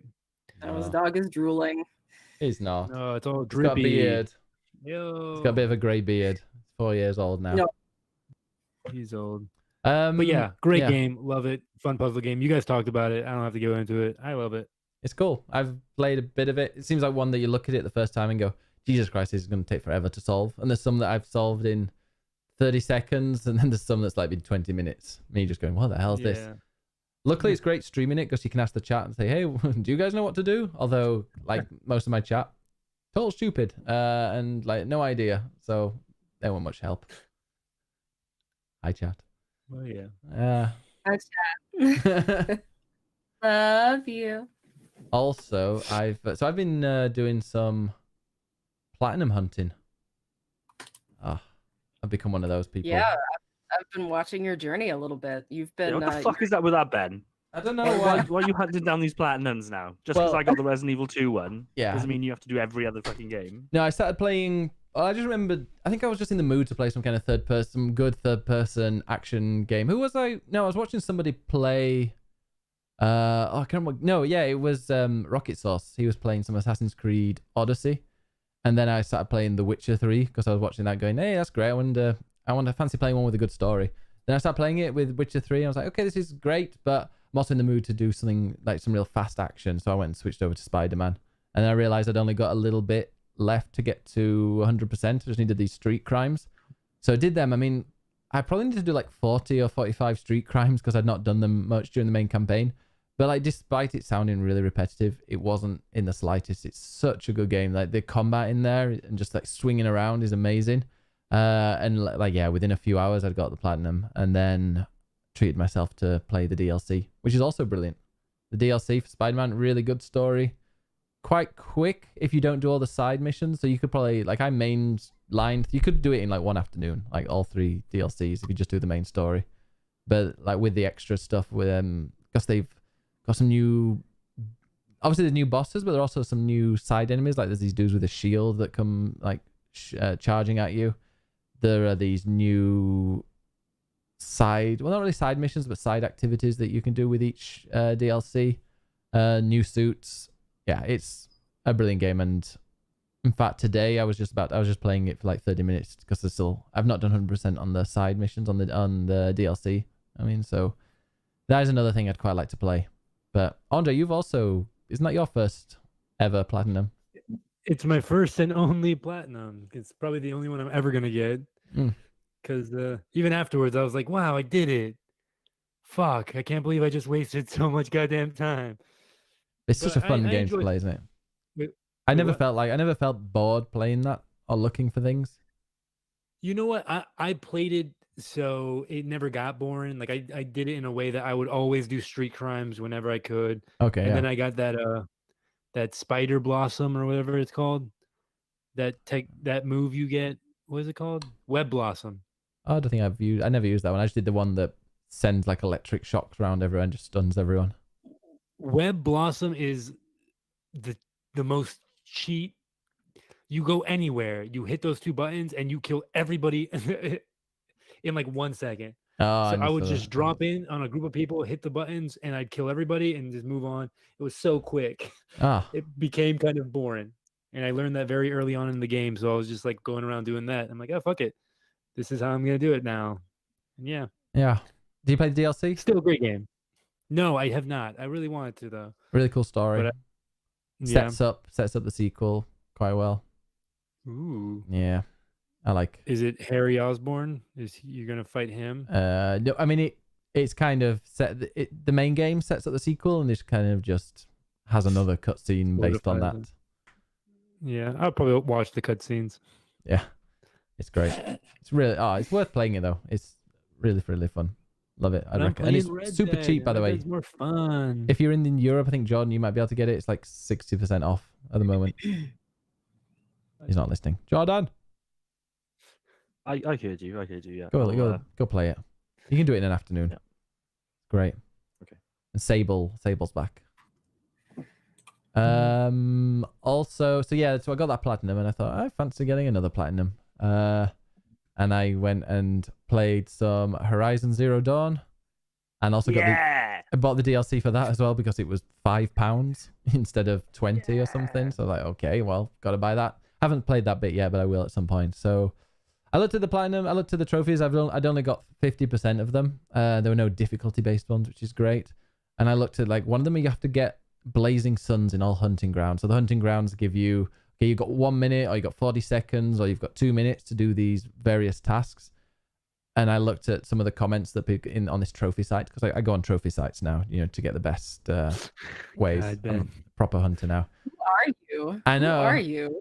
All the comments was like, this is the worst. This is the worst one you can get. But last night I managed to get them all, and it was quite easy. Because I'm playing it on easy mode, also with the best armor in the game. So some of it's like, kill this incredible monster, or kill these things in 2 minutes, and I do it in 20 seconds because I've got like my armor regenerates and it's on easy mode, so it's just Yeah, just me walking through Storm. I'm going to get the platinum and then I'm going to replay it on New Game Plus because it's a great game, but I've totally forgotten every single thing about the story. So I'd quite like to play it again and then maybe go into the Frozen Wilds, which is the expansion. Because they also accidentally leaked that there's a sequel. Shock Horror, there's a sequel to this best-selling game. Yeah, I mean, that's going to probably come out in a year or two, I imagine. So I'd like to kind of have it fresh in my memory from playing the original. Brilliant game, and playing with the resolution mode on instead of on a PS4 Pro makes it sound like it's about to take off, but it's a lot better. Yeah. Good shit. Great. It's a great game. And finally, the other game I played... I've been playing a little bit of Anno 1800 and Final Fantasy 14. I've kind of put them together because they're the games that I'm not playing on stream because they're quite slow and a little bit boring, I think, for people watching. So that's just my go-to game to play when I'm doing other things or if I'm just chilling. If you want to see me play it, mixer.com/biggestbennett. That's where my boring content You is. play games for not streaming? Oh, no, I stream it on Mixer. I was like, well, if no one's going to join me on Twitch, I may as well do it on Mixer where no one's going to find me on there. Got it. Yeah. I was afraid you played video games for like enjoyment or something. That would be nuts. No. What even is what? I don't get it. Anyway, that is they're my games. Prototype. Sorry? Ancient Prototype said Happy Easter, and that reminds me, I have one last game thing to talk about. In Warframe, they released their Easter accessories, which is a pair of floppy bunny ears and a pastel color palette. And they have a new thing called ephemera, which is like particle effects that follow you around as you run. But this one makes it look like you're laying Easter eggs as you run. Oh, can you change the color of those? Trail of like colored eggs around, and it's so great because the game is like, it feels kind of serious, but then like there's this asshole right here running around as this like pink bunny in this giant armor, just laying just shitting eggs everywhere. Can you change the color of the eggs? No, you can't. They're all like different like pastel colors. Okay. So I was like, just brown eggs. Chocolate eggs. Chocolate eggs. Well, I just say like chocolate eggs. That would be fucking hilarious though. Warframe. One game, it's one game that one day I might end up playing. I don't know. Seems tempting. But I think I'd lose half my life. So maybe not. Sigh. Final Fantasy 14, I'll stick to that. Sigh. That is a fun ass game though. I love Final Fantasy 14. Oh, you need to join apparently there's a free server switch on Tuesday. Anybody in the North American servers, which I'm on because I got a lot of friends on there, you can switch on Tuesday. So switch to the fairy server. Oh. That's where all the gays are, apparently. Do you have to have like an active subscription while you're doing that? You might need to for then, possibly. John in the chat is on that one as well. Because I would absolutely love to join. There are people that I don't like on the server that I'm currently on. So if I could just leave them the fuck behind. Yeah, it's free. Fairies full of... And I like, the last time I was playing, I just unlocked Black Mage. So... Wow, that's a while ago. You just unlocked it. Oh, okay. I thought like they added it. It's great. It's a great game. I'm back into it because I don't know how I did it, but somehow I messed up when I was trying to change the UI and I turned off the main story quest UI. I don't know how I did that. So I was like spending about 30-45 minutes going, where the fuck's the next main story quest? I've not finished it. I'm only at the beginning of this expansion. Like, where the hell? And so I had to like default all to my UI, and then all of a sudden it popped up in the corner. Like, yeah, here it goes. It didn't just remove the next main story quest from the map or from the screen. Like, it was from everywhere. It wasn't in my journal. It wasn't in anything. I had no idea what to do next, but nice little reset there, fixed it. They basically just told you to fuck off with that. Yeah, I was getting stressed, but there we go. Okay. Any other games anyone's been playing, or are we switching to the news? News time. News time.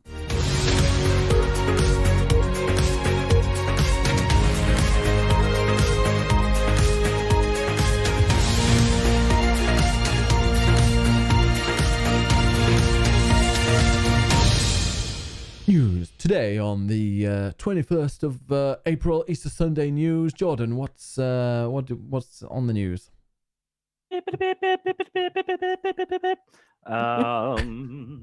So there is another Castlevania collection coming. It's coming out on May 16th. It's basically, I won't say all because it isn't all, but it's a lot of the classic Castlevania games, the kind of pre-Symphony of the Night stuff. So yeah, that's coming as a collection on May 16th. I think some of the stuff in there we might not have even had in Europe at any point. And there's some weird stuff on there like Kid Dracula, which I didn't even know was a Castlevania game. So if you're into your classic Castlevanias, which I'm not, then be excited. I really want a compilation of like the stuff that's post-Symphony, or that kind of Metroidvania type stuff, because there's a lot on the Nintendo handhelds that is kind of marooned there. So it'd be good to get those up-resed and onto my Switch. Are you going to get that Capcom controller, John? $300 No. giant fight stick. It's too. No. How wide is it? Why does it? It's something how like wide is it? how wide? I think you said why does it? I agree. Why does it? Why It's a does biggie, it? isn't it? It's a biggie. Like I can only imagine somebody buying that just to put on like display or something. Like, are you really gonna? Like, it's 200 quid. Yeah. And like, it's and it looks like that. So it's a fight. It's a fight stick. If anyone knows, it's a fight stick with HDMI out, so you can't use it with other games, unless you're probably able to modify it or something. But it comes with games where it's a 2-player fight stick, so it's about 3 feet wide or something, or 2.5 feet wide. It's wide. It's the Capcom logo. All that is okay, but it's shaped like the Capcom logo. That's the fucking weird thing. Like, it's not ergonomic. No, like it's letters. And the buttons didn't seem very clear to me. I don't know. It just looked terrible. Yeah. Yeah. Don't buy it, people. Capcom hit and misses. Had a lot of hits lately. This is, I think, a miss. If you could play Resident Evil 2 on there, would you get it, John? If I could play Resident Evil 2 on that Capcom fight stick, is that the question? Yes. I'll stick to the. There are to the PS4. There are games on. There are games on there that are not fighting games. No, what's it called? Mega Man. Yeah, I'm not saying that, but I guess I've got Resident Evil 2 on my PS4. I'm not going to buy a Capcom logo. No. And play it on that. I mean, you've got some shit. Argument. You've got shite behind you. There's space. I have. Yeah. Got some shit. But yeah, I don't need a big Capcom logo. As much as I love them for Resident Evil 2 this year, Game of the Year. Get ready for it, Andre, because that fucking battle's coming soon. No. But yeah, I don't need. This will not be another God of War Celeste situation. What Baba is you is coming. Oh no! What would Game of the Year be so far? Resident Evil 2. Yeah. What's that? I can hear whistle. You, Andre, yeah. I have no idea. I mean, right now, yeah, Celeste is Game of Life, but this year, shit, I don't know. I haven't played any game that's wowed me in a way that I'm like, Baba is You is great, but I know for a fact it's not gonna be my Game of the Year. I'm the same as you. Like, I hope something good comes out, something really good comes out, or it's gonna be a lame. I hope Last of Us comes out, and then I'm like, okay, that'll be easy. Well, I'm hoping Dreams. I think Dreams might be up there. Like, I'm so anticipated to like get. I don't want to play like the beta of it just yet. I kind of want to jump into it when everyone else is jumping into it. But I don't know. I might just Days Gone. I take up into it. Like, it's not a beta. It's the tool set that you're gonna get at the full. The only thing that's missing, obviously, don't get me wrong. They might improve things and add things, but essentially the only thing that's missing right now is the curated campaign the Music Molecule will put together. So also, everything else is there. VR and multiplayer support is coming, like online multiplayer. Who cares about VR? Nobody cares about that. Oh, that would get me. I was thinking of like getting the VR set up just for this, because I'm I would love to like create stuff. And all the VR stuff you're going to be able to play in there. It's going to be amazing. You could play. Why is it going to be amazing? Why would VR ads? Because somebody is going to create. You play somebody. You know what they look like. Somebody's made the Cocorico, whatever it's called, village from Zelda, and you're going to be able to go in there in VR. That is not a good fucking pitch, man. Game of the year. Game of the It's year. the novel. Yeah, it's the novelty of it. Yeah, Sonic in VR. PT Game in of VR. the life. Do you want to play PT in VR? Doesn't need VR. Right, next bit of news. Did any of you guys play the cel-shaded first-person shooter 13 in Roman numerals? I fucking love that game. Well, good for Yes. you, because it's coming to modern consoles on November 13th. Really? Why? How? What? It just is, because they think that people are going to buy it. So It's they're a kind of fucking- Oh, I remastering remember it seeing for that. you. I think I played it. I like it. I liked it back there. I played it on my GameCube. Oh, I bought it Yeah, actually. Yeah, so did I. I played the Mm. multiplayer a lot too. The multiplayer was great. You can put a bunch of Mm. bots. Me and my older brother would hide in an elevator, and as the bots try to run in, we'd shoot them. And great, we do that for hours. I remember throwing knives at people's heads. That was fun. Yeah, Yeah, it's really cool art style. Which, most first-person shooters from that era are probably not going to look that great if you remaster them now. But this one will probably be okay. It's more the handling, I guess, that they'll need to maybe buffer a little bit. yeah. Plus, But yeah, it has that- like a plot, like a cliffhanger ending, which kind of like made me upset when I was Mm. younger because I was like, oh, I can't wait for 13 too. That 14. never fucking happened. I guess if this sells 5 million, maybe they'll make Yeah. 13 too. Well, do you think they might have? Well, if it's finished on a cliffhanger, I wonder if they've added anything to the end. Stop it being a. You'd I hope just- so. I don't think that this is a stab in terms of, we're relaunching the 13 franchise. So yeah, that would be cool, I guess. If that's a bone of contention with people that like the game, maybe they could Cool add a logo. post-credit scene The or remake. something. I like the remake logo. I didn't know anything about this. I need to look this up. Wasn't it Willy mentioned Wonka. on our? Yeah. Oh no. I did text it to you all. Yeah. I thought you did. I don't read So- anything you send me. Flighty, did you play 13, Flighty? No. No. Okay. Next, John. Next bit of news. I'm trying to involve Flighty a bit. She was quiet. I was like, okay. So I'll teach bit me. of news around The Last of Us 2, so difficult to know how much to read into this one, but we can say that the motion capture element of the game has been completed, which is obviously a major milestone for the game, and based on previous Uncharted more 4 and Yeah. Silent Hill 1. No, not Silent Hill 1. Last of Us 1. Silent Hill Still 1. got That's that a in my head random one to grab. Yeah, so based on that, I think what were they, like 6 months from Yeah, mocap completion 6 to to 8 release months. something like that? So you got to assume that the game is within a year maximum, hopefully a little bit less. So potentially they're aiming for the end of this year. This could be, PlayStation's big Christmas release. I can see If I that. had to bet money on it, I would say Q1 next year, even if they're planning now to get to Q4. But then Uncharted 4 was delayed. yeah, if Uncharted 4 was delayed and it still was released in 8 to 9 months after the mocap Yeah. finished, so I think it could be this year. I hope so, because Definitely could be. game of the year, I'm Definitely not could sure. be. It feels too good to be true. Like, I just keep on thinking back to that gameplay trailer that they showed, and I still can't believe this is a PS4 game, to be honest. Mm. It looks too good. What about Days Gone? That could be the game of the year. That's out on Could Friday. be. Could be. I think it'll be better than what most people. I've never seen a game of such a negative preview, not preview cycle, because the previews have been fairly apathetic, I guess. But just the perception of this game has just been through the floor consistently, isn't it? I just think people just don't care about one. Like I've pre-ordered this. I just I'm gonna buy it anyway, so I may as well pre-order it. And I just don't see any.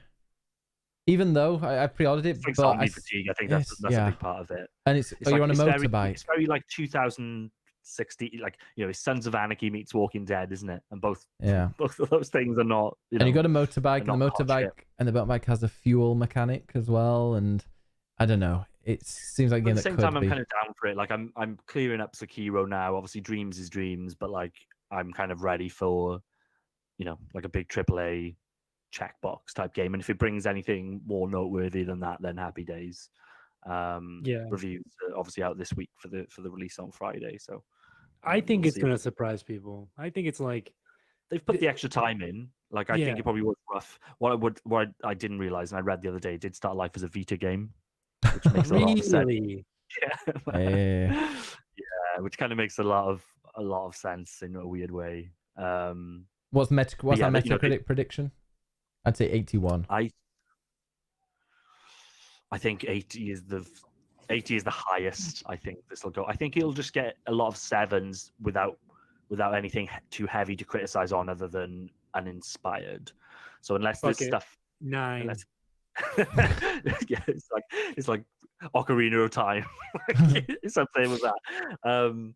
Yeah, I don't know. I think it'll all come down to like in that kind of latter half of the game, how sticky is it? Well. Is it? Wow. How Yeah, satisfying? that's how you. Is That's how satisfying it is. How satisfyingly sticky it is. Oh, there's a news bit before we move on to the big news that's coming up. Mortal Kombat. Any of you interested in Mortal Kombat? Mortal Kombat! Nope. I think that's a no from Jordan.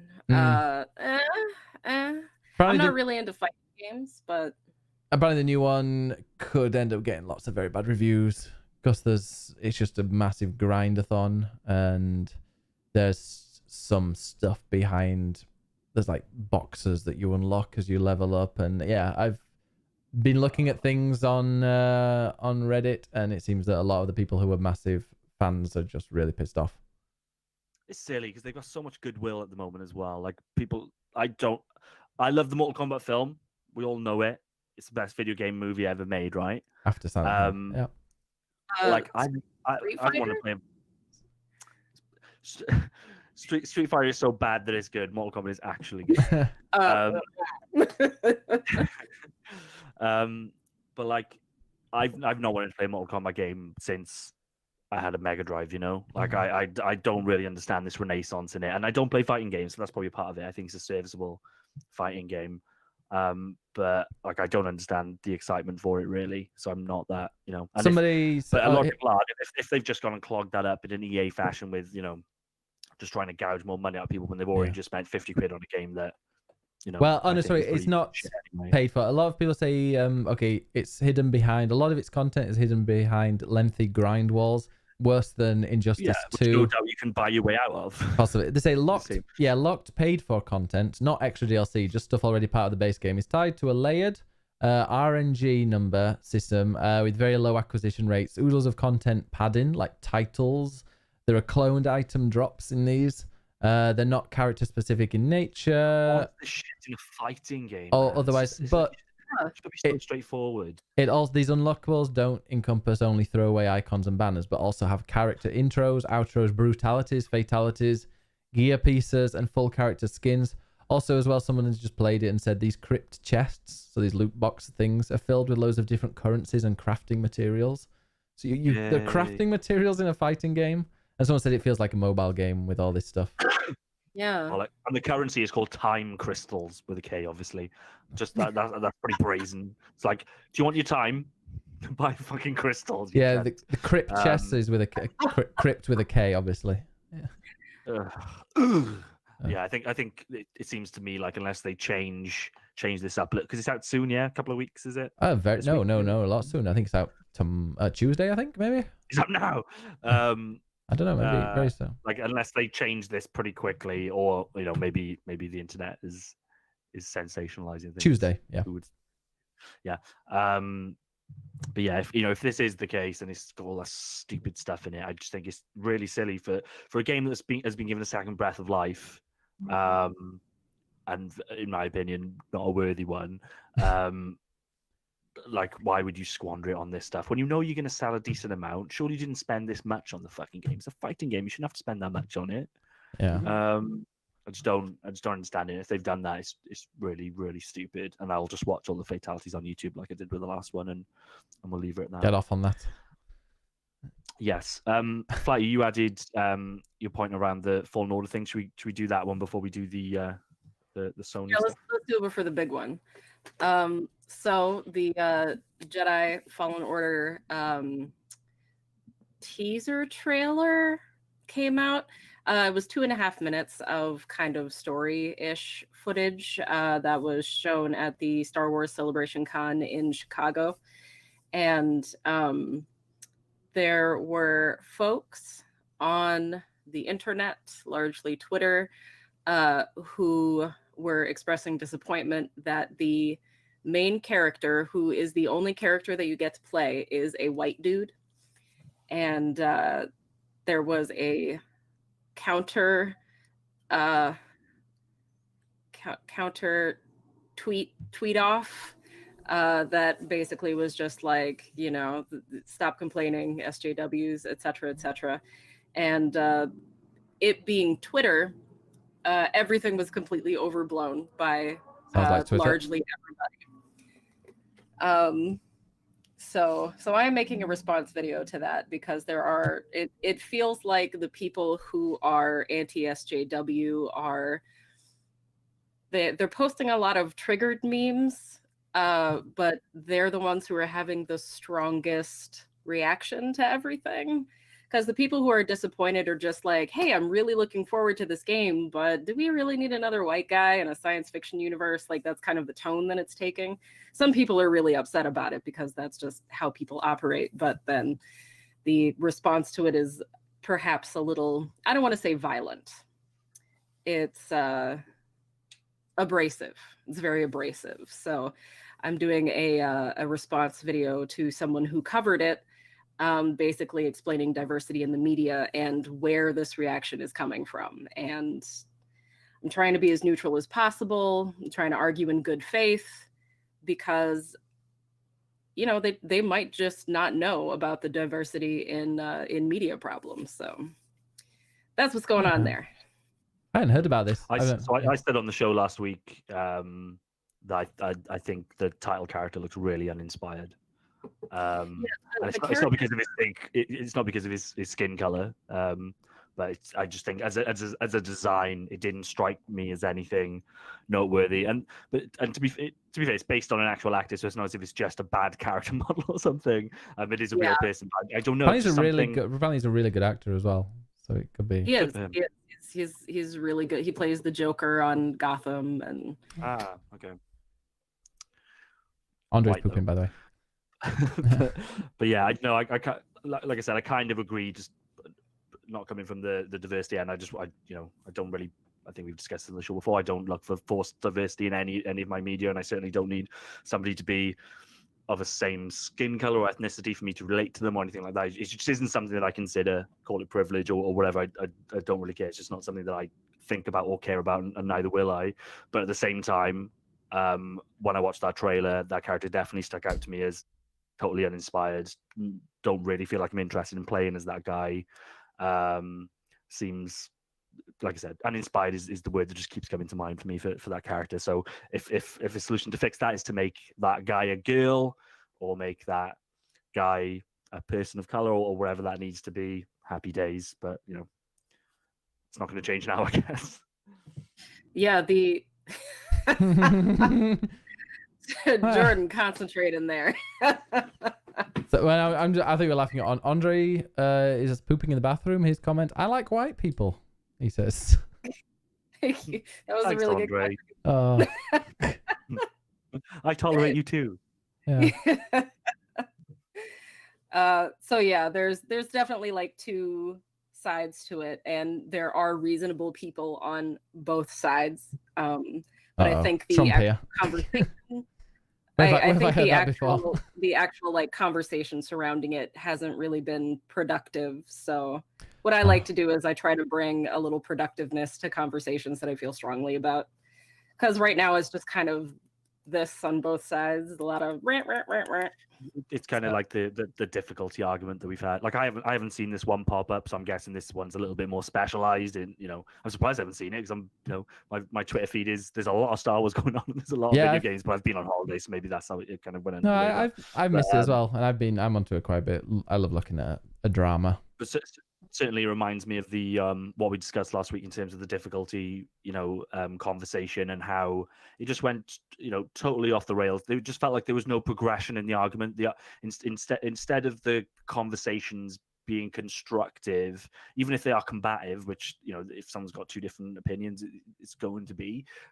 It never felt like anybody was trying to move anything on. It was always just, look at my sick burn, or look at me, I'm the nicest guy on the planet. Everybody like my tweet. Right. As opposed to actually laying down, some insight or some suggestions for how we can improve this stuff. Right. Hopefully your video does that. No pressure. Yeah, it'll be interesting to see. Andre said, I'm not racist. I would have voted Obama in for a third term if I could. Over here quoting Get Out. Yeah. Oh, somebody in my chat, I'm not going to name them because they might even be in the chat now. Somebody who I know and I've met in real life, real conspiracy person, was like saying how he's Norwegian, but desperate for Brexit. I was kind of confused me. And then he's saying, and he went off on one saying he likes having a plasma TV because in LED, the lights can program. You can program the lights to do something to kind of trick the brain. And apparently Obama signed something that allowed... Isn't that where a TV is? Yeah. So that controls your brain, yeah. It doesn't matter what lights are in there. And then went on to say something like it was Obama signed something that made it possible for news stations to be biased or so. I don't know, but it signed something that... It was just a complete kind of tinfoil hat, Alex Jones style rant. I know it was quite entertaining, but Jesus Christ, some people. Yeah.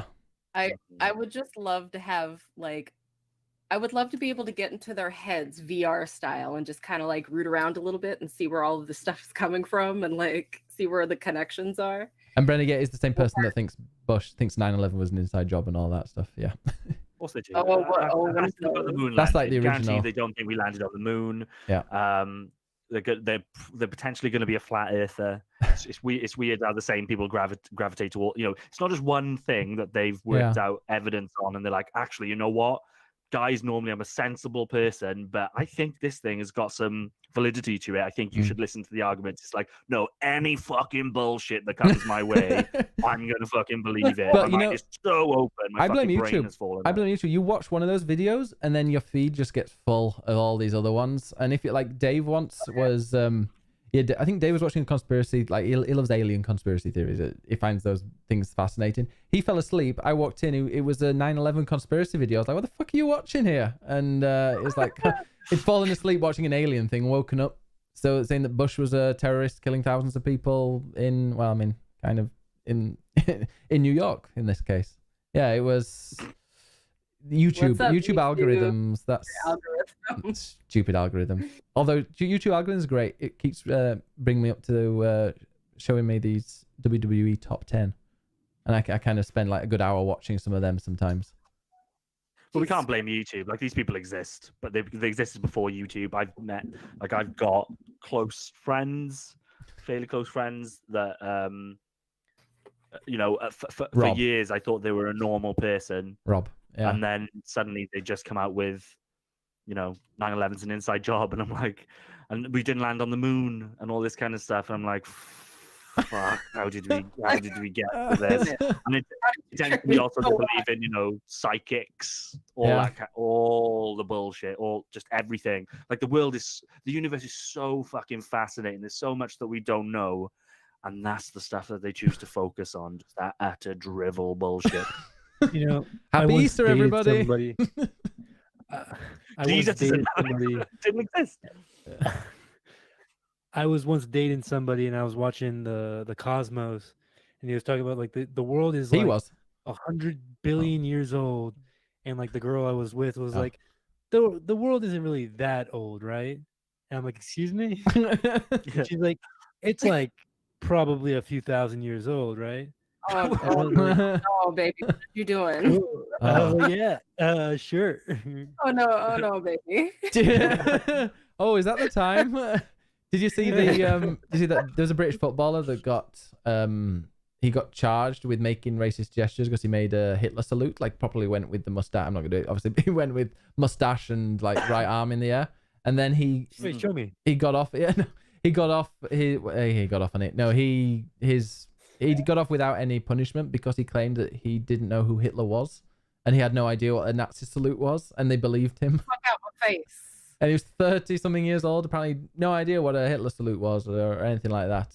And then somebody else said... He's a footballer, to be fair. Yeah. Like, there's a 50-50 chance that he doesn't know what World War II was. Yeah. Or his own name. So, yeah. Apparently, who doesn't know that? Exactly, Brenda, says the German. Yeah. All right. It's a family of shame. So we're going to... Yeah. Andre, do you have anything to say about the... I mean, like people who say things like that, if they've got criticism, okay, this game has another white dude protagonist and it looks pretty plain. Absolutely valid criticism. I don't think anyone's, well, they are because there are assholes like that, but I don't think any rational person would say you can't have that belief or that's a wrong belief. Right. But yeah, there are a lot of like really good like tweets that are just like, you know, there's nothing wrong with it. I hear he's a good actor and, you know, Star Wars, whatever. But also, you know, more diversity wouldn't hurt. Like, there are more reasonable tweets like that than there are like these explosive like reactions. Yeah. And I think like some people on Twitter blowing this out of proportion, kind of like with the fake Cuphead outrage and the Sekiro difficulty thing. Like, and that Persona, I think you were muted for you. That's the Persona thing earlier about the slur that was misheard, and then right, yeah. Like I just said, okay, yeah, that article shouldn't have been printed. I think the editor forced it out without hearing back from Nintendo what the lyrics were.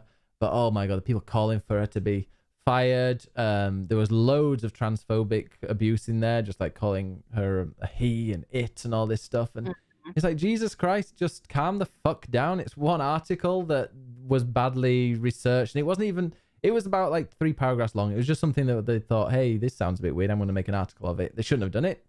But is it really something to kind of demand someone's firing and never ever listen and just send this person absolute mountains of abuse, really? It isn't, but it's also really annoying that they did it, because it's a vicious cycle, isn't it? Like that article those types of articles have created this culture that we have now anyway. So I just I didn't even fucking get in. Like, it's not worth my time.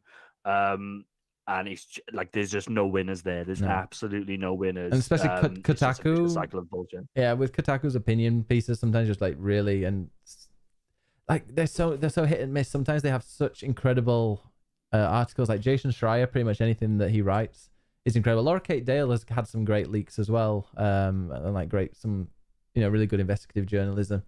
But there's things like How this. How did she do this then? Like, this is the exact opposite of what that should be. I think somebody had sent it to her and said, "Hey, have you heard this?" And then she heard it and was like, "Whoa, that's bad." And then she made the article. She wrote the article, and then she said that she contacted Nintendo to hear back, and the editor said, "No, we're going to push it now." But she wanted to hear back from Nintendo, but the editor said, "Of course you would." Yeah, but the editor said, "No, we want to push this now," because I'm guessing it was a slow news day or whatever.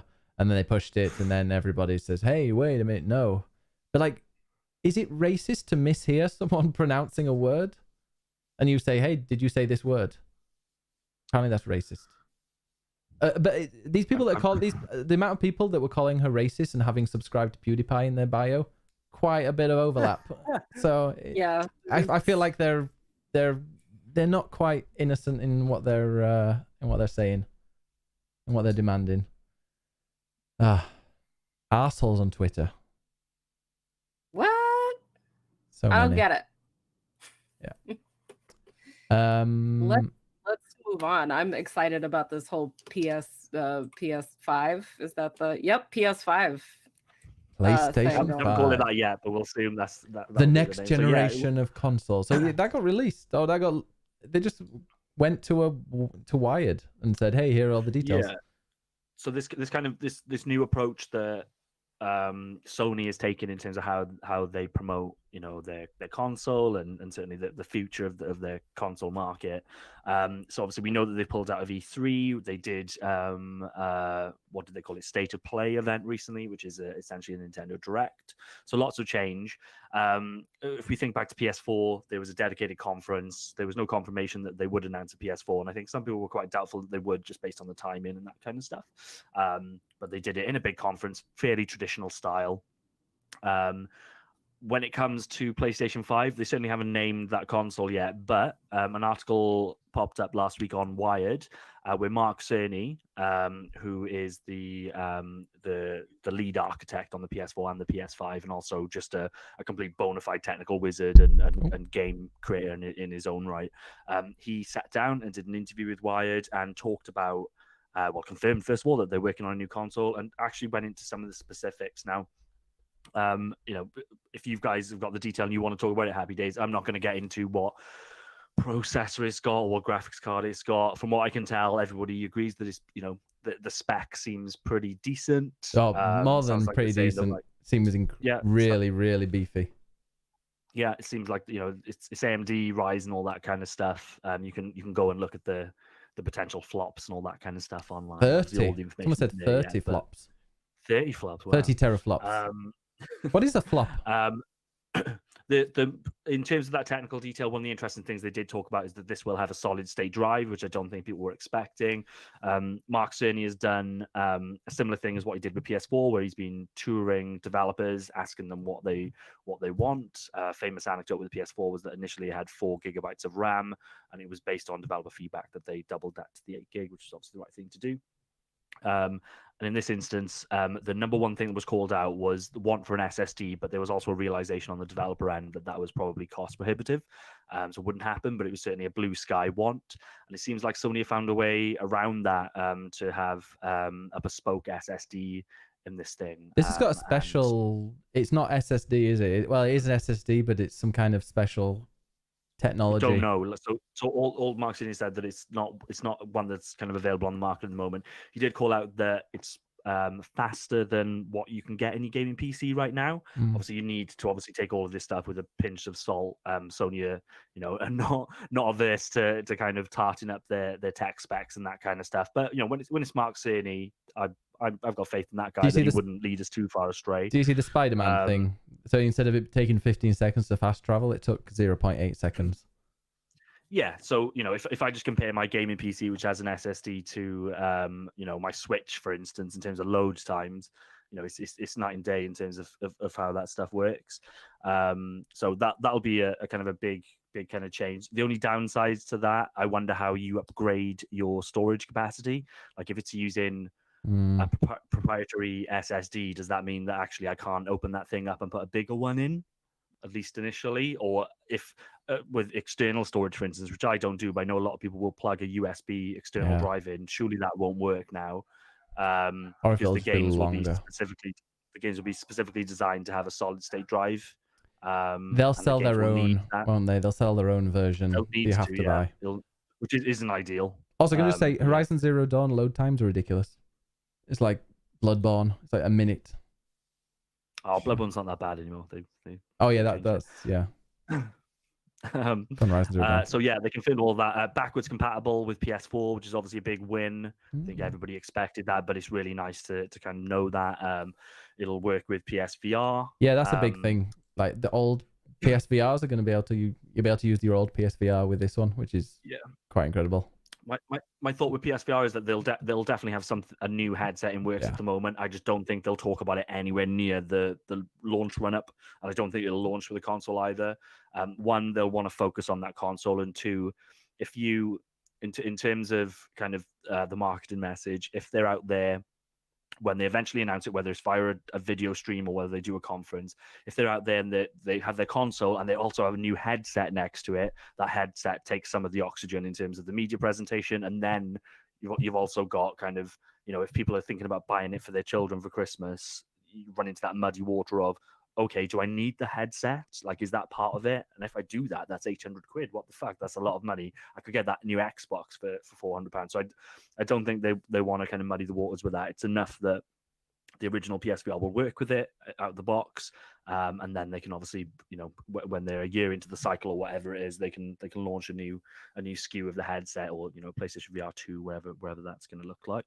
The backwards compatibility stuff, like I said, really good. That it seems like across the board compatible with PS4. I still think there's more to that story. I think when they reveal the name of the console, the launch date, all that kind of stuff, one of the big hitters will be maybe not blanket backwards compatibility with previous PlayStation generations, but I think there will be a big focus on backwards compatibility. Do you think then? Do you think that the next PlayStation controller then will have that touchpad on it? I think yes. I think it'll either have a touchpad improved or it will have a touch screen. But there will definitely be an equivalent for that there. They'll need to be really. What price do we think for the console? Yeah, $499. Yeah, that's same. I think it's going to be $500 or $500, £450. 500. They've said there was a cut. There was I a think cut thing from the article. Do you see the cut comment from the article about the price? They asked about the price, and No. they said something. It was something like, for a premium, this is. I'm sure that customers will be happy with customers will be happy with with the quality of what they're getting, or something like that. It was with the price for what they're getting. So it sounds, and the fact that this is incredibly beefy. It's got ray tracing, which is it's really weird because they've been selling these 2080s and these new what are they called, RTX graphics stuff, but apparently there's been an update to the 1080 and maybe even the 1070 graphics that have enabled ray tracing on these. So it's kind of, it goes, you're on your 10 series NVIDIA cards, you're able to get ray tracing now with the latest NVIDIA update, which I thought was a bit bizarre to say that that's what they kind of. It always felt like a bit of a, just a bit of novelty to get people to buy the new cards. Yeah.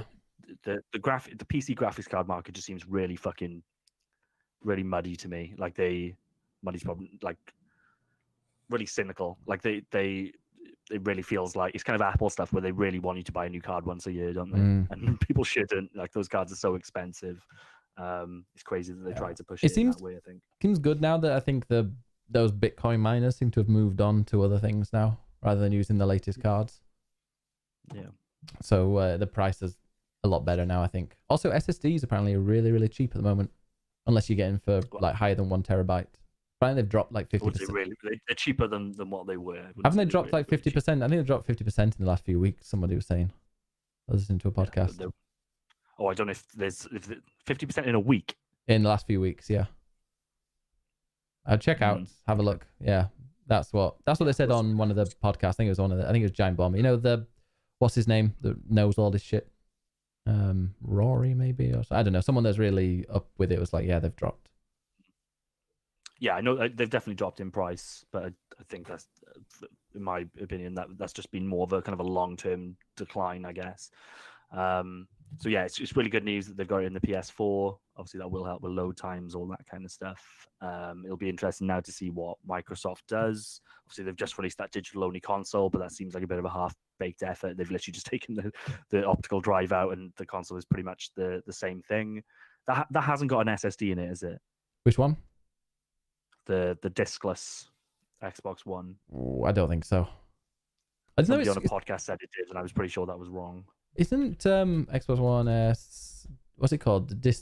Discless or digital? Yeah, that's what I'm talking about. Yeah, the Xbox One, the digital only Xbox. Yeah. Does somebody says no? I don't think so. No, it doesn't. No, I don't think so. So yeah, it'll be interesting to see how Microsoft replies. This is, it's a very different approach from Sony.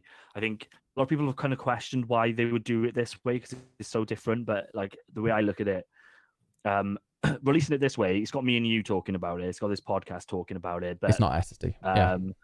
My mother doesn't know about it. Yeah. Yeah. So what they don't want to do, PlayStation 4 is still selling shitloads. What they don't want to do is get anybody like in the mainstream worried that they shouldn't buy a PS4. They definitely want you to buy a PS4, yeah? They've still got games coming out for it. But they also don't want Microsoft to run away with the narrative in terms of next gen.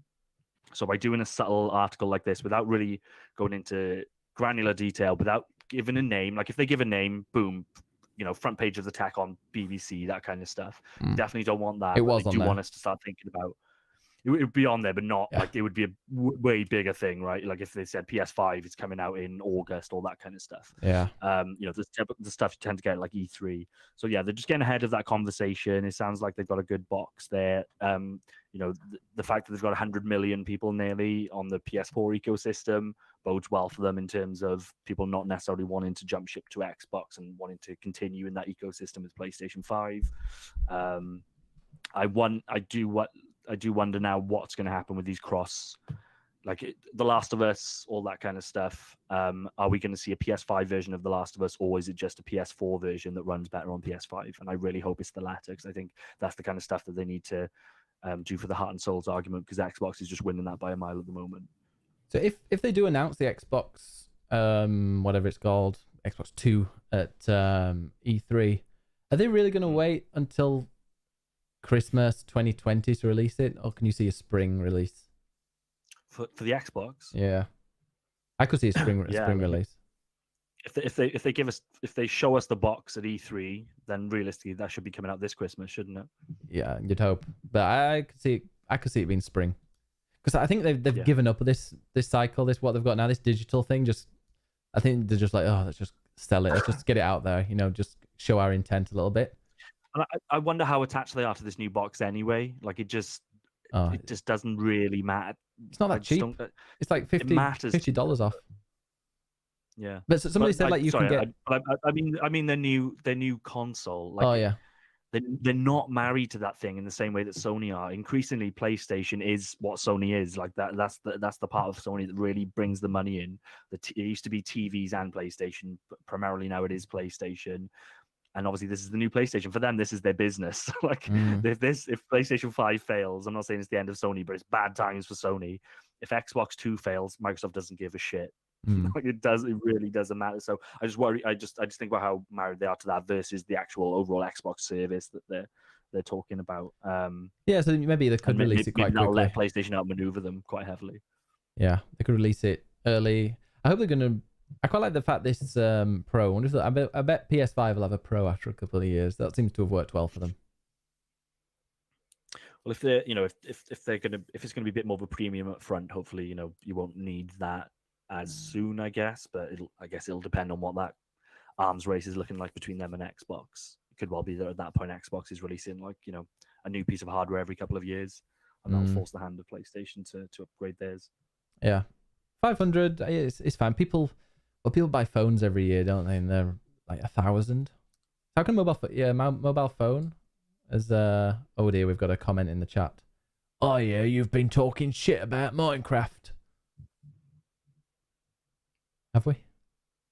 Good. Jordan, say something about Minecraft. It's shit. It's for children, isn't it, Jordan? It's for kids and girls.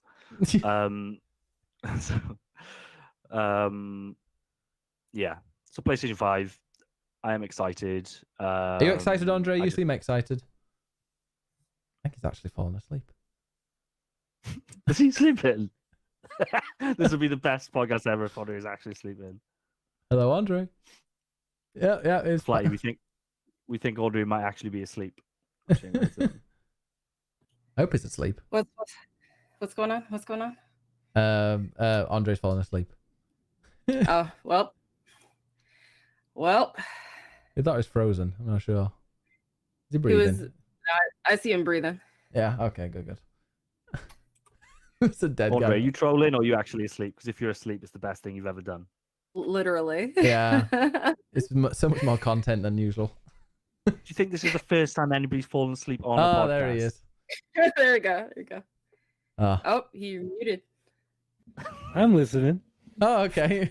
It's funny because this is how I listen to the podcast most of the time. Asleep. So You're now not listening to the podcast, you're on it. Yeah. Oh, yeah. It's like, oh, this podcast is great. Wait a minute. You're always listening to the podcast like this. Oh. Thinking about PS5, Andre, what are you saying? It's boring. I'm not gonna get my hopes up. I'm not gonna fuck it. I'm interested in the new Switch. That's all I care about. Yeah, I totally care about that. Yeah, like I just want a bigger screen on my screen, and that's it. Just Have you got give me a clearer screen. Have you got the Switch VR yet? No, and I never will get that because that seems like a fucking waste of time. Even though it works with the game of the year, Legend of Zelda, Breath of the Wild, and I don't feel like building anything. I can hardly have time to turn on the fucking system and sit down. I'm not gonna fucking sit down and make a giant face hugger looking contraption. Yeah, it looks like an shove elephant. in my face. Yeah. Yeah, it's weird. What are we talking about? PlayStation 5? Yeah. It's gonna be cool. Okay. Now it's gonna be cool. Are you looking forward to it, Flighty? Are you a console? You don't have a console, do you? Or do you? I have a PS3 and an Xbox One. I have a hard time buying consoles if I'm 100% honest, because when I see the price tag, I'm like, ooh, that's a third of the way to a plane ticket to England where I can see all my friends. Like it's hard for me to kind of make that commitment. So you have much more fun playing that than meeting people from England, though. I like to play with people from England, though. That's the thing. PlayStation Plus, yeah, another thing you have to pay for. What about it's weird, like how people buy. Obviously, I'm not talking about you, but some people, they're like, "Oh my god, I couldn't pay £500," but then so many people pay 1,000 for like the latest iPhone or the latest Samsung that comes out every year. Right. So bizarre how people seem to be just accepting that it's £1,000 for a mobile phone. God. They're like the latest console. I can barely, like, my phone cost me, I think, like $250 back when I got it. And this is like 3 generations old right now. And I was like, ooh, do we still have like the clamshell things that the little like Nokia candy bars or something? I feel like that would suit me better, but you can't check Twitter on those, and they don't keep me up at night with their soft blue glow while I play Tetris. So play Tetris on your phone? Oh yes. Oh yes. Oh, you need to get a Switch, Flighty, then you can stay in bed playing Tetris 99. 99. Oh man. That's so good. I mean, Gets me I really already get so angry when I'm in bed with people, so yeah, I might as well. You would. You'd invite 98 other people in bed with you. Oh yeah. Yeah, the original battle royale. We call that position the Helm's Deep. Ugh. Jesus. Haggis says I currently have a Wii U still. Yeah, I got a Wii U as well somewhere. Thank God I got it. Breath of the Wild last Christmas. How does that play on there? How much would you be willing to pay for a PlayStation 5? Like comfortably? Like it's out tomorrow. Would you buy it if it was $600? I'd probably buy it whatever. I think 600 would be me going, "Oh Jesus Christ, I'm going to buy this, but oh God, I'm going to be eating like beans for a while." Yeah. Like, yeah, I'd be not just because I'd have to pay that money, which I fucking would because I'm a PlayStation fanboy, but like, I'd be more annoyed. I'd be like, you're making the wrong move. You're hindering your chances of success. You'd be annoyed that so many people would. You'd be annoyed that so many people wouldn't buy it because 600 people are not gonna. You just know everyone's gonna be like, "I'll wait a year." I would never buy it. The vast majority of people are gonna be like, "I'll give it a year or two when it comes down in price." I honestly think they can't go higher than 500 without people going. So 700. If they said 700, would you buy it day one? At that point, then I've got to assume that there's something crazy going on with that. Yeah. console. Yeah. So you'll buy it. So I probably would still buy it, but with the expectation that this console is going to be fucking awesome. Fleshlight or something. Yeah. You're playing. Yeah. Controller. Like the PS3 first came out and it had like 3 different card readers on it and stuff, like.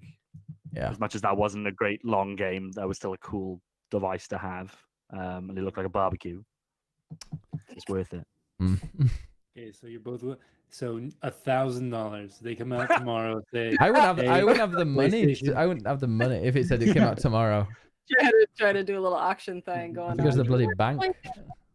I work with Sony, and I'm just trying to see how much you guys are. I understand they're $500, and how do they still? Is it like $500 and then £500, or do they put it down 50, like £450? I think £450, $449.99. That would be like the. I think that'll be the price. I had a dream that the new Switch came out, and it was $500, and I was so upset. If it's like $300, I'm gonna be so happy. I'm gonna buy one day one. I want because there's 2 SKUs, right? They say. Yeah. It's gonna be like one cheaper model and one like higher end model. One portable focused, and then one which is basically the Switch, but with an improved design and better screen. I want the improved design. I want a better kickstand. This kickstand is gonna be incredible. I'd pay $1,000 for a new kickstand. On my Never use the kickstand, so I don't care about that. But like a bigger screen, ideally 1080p, better battery life. Battery life's pretty bad on the Switch. You never use the kickstand? It's great. For my portable mode, I'm holding it as a portable. So. Hagar asks, is it any of it official yet? I don't think it's official, but it's been leaked. I think even the names of them have been leaked, like the dev names. Any questions, by the way? If you got any questions, just post them in the chat. Yeah, I think I would love it to be £400, $450. I kind of worry that at that point. Then I'm kind of like, how did you do it? Do you know what I mean? Like if we're talking like a really high-powered machine with an SSD, I'm like, where did you cut the corners for to keep it the same price as the console that you released 7 years ago? You're actually releasing that cheaper than the PS4 then, really, if you take inflation into account. So that just doesn't make sense to me. And then I would worry. You don't want So Jordan, you're just going to be not satisfied no matter what happens. I think 500, you'll be happy. Nothing excites me more than a new console launch. Cried when I had my PS2. I still remember when I had my PS4. That was a good day. I was sick when I got my PS1. Yeah. I remember the day I got my PS4. I love that. I went to the only place in Barcelona that had them. I screamed when my doorbell rang. My dog does that every time the doorbell rings. So. My wife, who's I don't know if you even know, she probably wasn't my fiance at the time. My girlfriend at the time. She was in another room on like a conference call for work. She had to explain why there was just somebody just screamed and ran past the door. Butt naked. Sorry, he's got the PlayStation being delivered. So I could play Killzone Shadowfall. Did you get it on release day?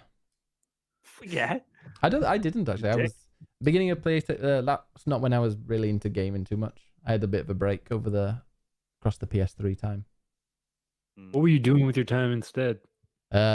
Spending it like on going out on the weekends and realizing that €60 like on a night out is not sustainable, and it's better spending it on a video game that I'll end up enjoying more. As somebody who's currently dating a bunch of people, it's the worst amount of. I think that's a really good segue into our next section. Have you made a splash screen for that yet, Andre? No, not yet. Jose's dating corner. Jose's dating corner. Je t'aime. Okay, Andre, how is your dating so far? Oh man, let's not even talk about. How's your cock holding up? It's not. It's falling off. It's raw. It's dripping all sorts of fluid. Jeez. Banjo string is snapped. Oh. Yeah, God, I've invented new diseases. Just new disease. Yeah, my body is a breeding ground for deadly STDs. I'm just gonna fall into men. He's in a lab. Oh, so how have you been there? How are your ladies? My lady. I'm just gonna start calling them a lady, one person. Yes, if you say like, "Oh, my girlfriend," then they'll all think that they are the girlfriend. Exactly. Oh, okay. So my girlfriend keeps trying to bother me while I'm fucking my other girl. My girlfriend. Boyfriend. I'm gonna guess. 5. Whoa, I fucking wish. 3. I'm not gonna answer these questions. I've already been like, am I warm or am I cold? I think I got not in trouble. I think never mind. Oh no, you can't stop there. You can't stop there. Oh man. People listen to this podcast. Nobody listens to this podcast. Listen to this podcast. Fucking listens to this podcast. That's why I'm moving the dating section towards the end, because now they have to earn. Yeah, nobody gets. They have to earn the hatred they have towards me. Yeah. So what were you about to say? It's about to get some good gossip then. Nothing. I think I may have gotten in trouble in the last month. Oh Jesus Christ! I'm not gonna answer that. I am a monogamous man, and I like being alone, as you can tell. Oh, I've canceled a lot of plans though. I've canceled a lot of dates. I'm very. I've turned people down for the first time ever. Wow. I was like, hey, we should hang out. I'm like, no, listen, I am not in. Because when I'm sad, I'm like down for what? If Ben would have hit me up and be like, hey, I'm in town. Wow. I'm like, all right, missed Ben, out on get that. over here. But it's like, I've met people like that. yeah. I mean, yeah, I have my standards so low. As Wow, you can thanks for that. But it's like, but now I'm getting better at being like, no, I don't like this person. I have to tell them that I'm not interested. And I don't like this person. I probably shouldn't have sex with them. yeah, it's weird. Okay, It's but like, weird. I know. okay, but like that's not how that works though.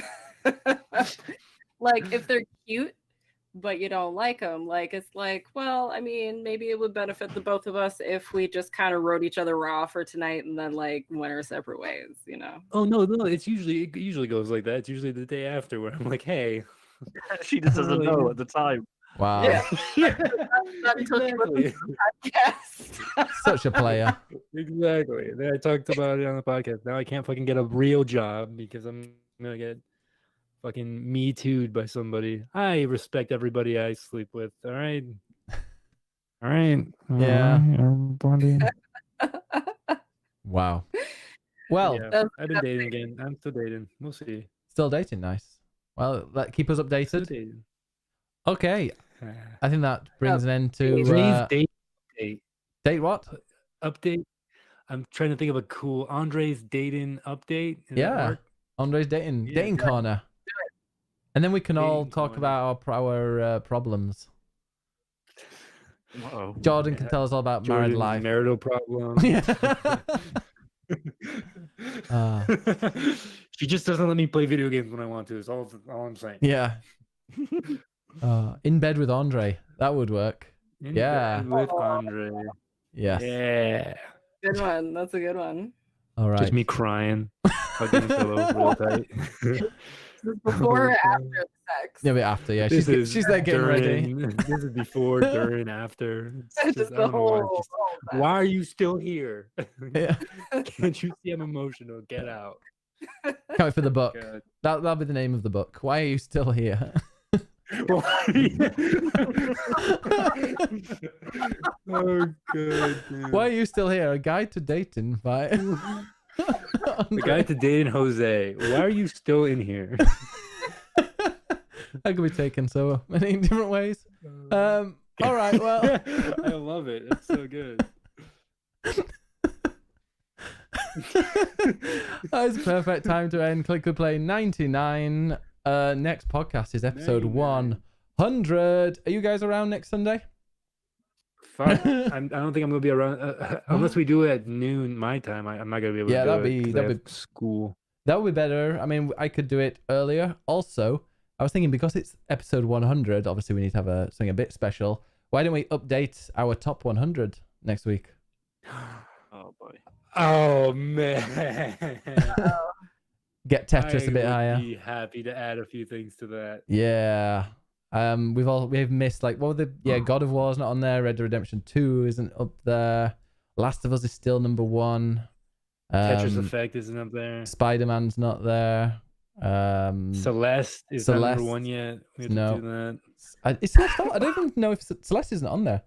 It's not even. Celeste isn't on, on there. No, we hadn't played it by the time it came out. This is when Breath of the Wild was like the new game. Yeah, and that's like It's a up while there. ago. Do you want me to just do the top 10 very quickly? And I'll see. Yeah, I want to read the Right. top. Play at top 10. Top 100, I mean. See, I Googled this and then for some reason I'm very bad at getting all this sorted. So I've no idea what they are. Wait, let me see. Where was Okay, it? so I'm gonna talk. Keep talking, Talk yeah. about something while you do this. Yeah. So I shit. So what? You shit. Oh man, I had to go to the bathroom so bad during this podcast, and I ran in there, and it was really embarrassing because it was very loud. Anyways, did you? Here we find- go. Yep, top 100 games. Okay, number 10 is Fallout 3. Ooh. I love this all. Like, woo, and like we did this back in September 2017. So it's been over 18 months. About 18 months. 9, Metal Gear Solid 2. 8 was Metal Gear Okay. Solid 3. Yeah. 7, Half-Life 2. 6, Ah, Nice. the Mass Effect trilogy. 5, The Witcher 3. Nice. 4, Metal Gear Solid 1. I 3, can't. I don't think that's 3, Zelda Legit. Breath of the Wild. way too low. 2, Red Dead Redemption. And then shit. 1, The The Last Last of of Us. I think Yeah. Red Dead Redemption should still be higher than Red Dead Redemption 2. But Yeah. I think we should discuss this. We should all show up next week with like 5 games we want to add to this list. Yes, at least, and then and 5 that we want to move around. Let's just keep it at 5 that we want to fucking put on. Because there's some that the podcast will be like 30 hours long. Yeah. Brenda says, please name this episode. Why are you still here? I don't name them anymore, but that would have been perfect. But the end segment, Andre's dating corner, I think we should have the end segment called Why Are You Still Here? Just like for every podcast. The last 10 minutes. Why are you still here? Yeah, I'm gonna make this. It's gonna be like it's gonna be a fun intro. Let's go. Can we finish the question? So now we're at the post end show thing. It's called Why Are You Still Here? Brilliant. Okay. Yeah, that is the end of Why Is Anybody Here? Well, that's the end of the podcast. Stick around. We've got wrestling coming up, and then probably some I don't know, probably just wrestling, because then Game of Thrones is on it's on at 3:00 here, so I'll probably play some Horizon Zero Dawn. Are you gonna stay up to watch it? Any of you? Man, I sleep. Oh yeah. And I am going to get somebody's HBO Go and watch all of season 3 tonight. Oh, is that where you're at?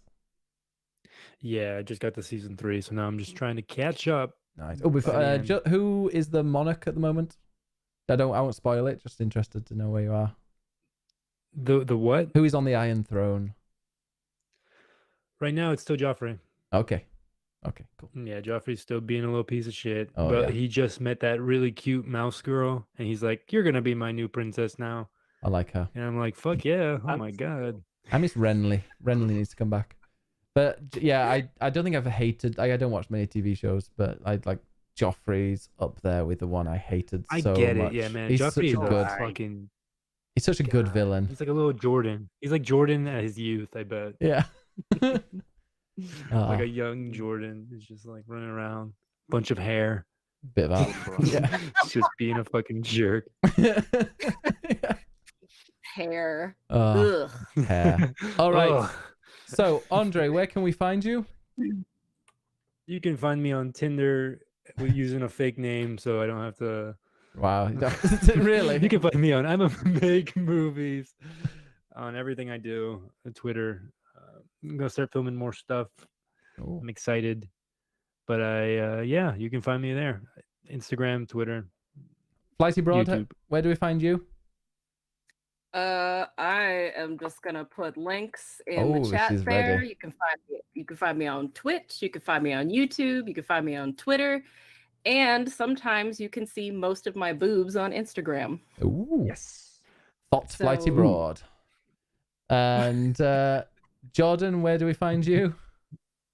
Don't have my boobs out on Instagram, but I'm considering it You now. do. You do. But I've seen you on. If you go to Twitter, I'm a Mortan George on there. You can see your boobs on there at the moment, can't you? You can actually, yeah. Yeah, that's what I'm Yeah. talking about. That was in the last 24 hours or so. There's a picture up there.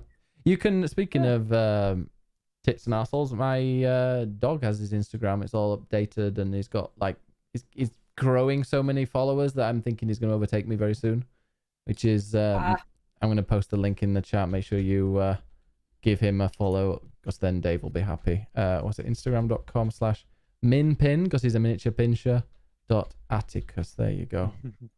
And Aw. Dave's got a professional camera, so there's some really, really good pictures of him actually that are coming up this next week.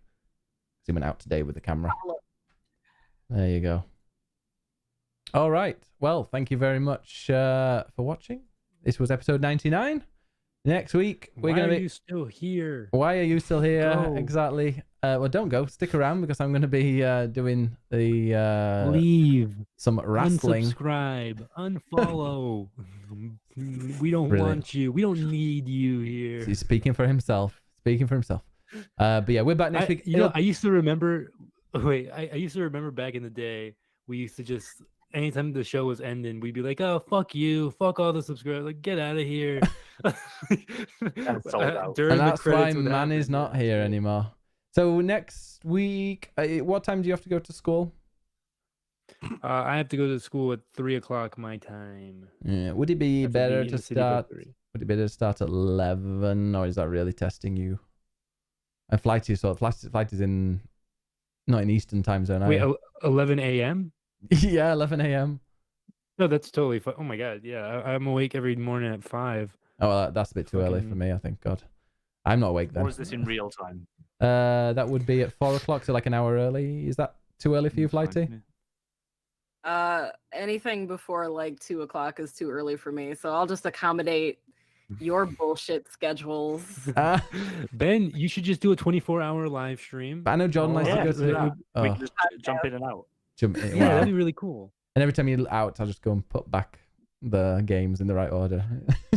He's gone. Oh, God. Just put Red Dead back at top. Jordan, where would God of War sit on your list of top 100 right now? I don't know. Like as much as I think that game is fucking incredible, it's not in my like top 20 of all time. Really? For my, like in terms of my personal list. So like, it would depend on how you guys. Well, I know you're not that bothered, and I think Ben likes it. So I like it. I like it, but I not prefer... Red Conquers Bad for a Day. I think it's one of the most well-crafted games ever made. Yeah. But the story and stuff isn't something that speaks to me in the same way as like a Half-Life 2 or Metal Gear Solid 2. Spider-Man should be higher. So I'm not.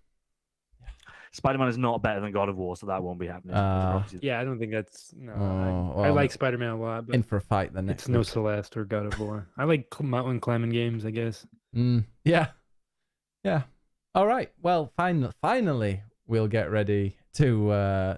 We'll finish this now because when was last time? I think about 20 minutes ago I said let's finish this now. So yeah. Finish him. All right. Let's put this thing to bed and stick around. I'm gonna be doing some wrestling, not myself, just in the game. Said that. And yeah, I know, but they might have forgotten. You keep saying, you keep telling them to fuck off and unfollow and unsubscribe. So yeah, bye. Fuck off. I'm gonna be giving my. Oh wait, what are you? What I muted you? What did you say? What are you giving away? I found lotion. I'm gonna give myself a little foot massage. Oh, lovely. Bye. All right. Bye. Bye, everybody. Love you, babes.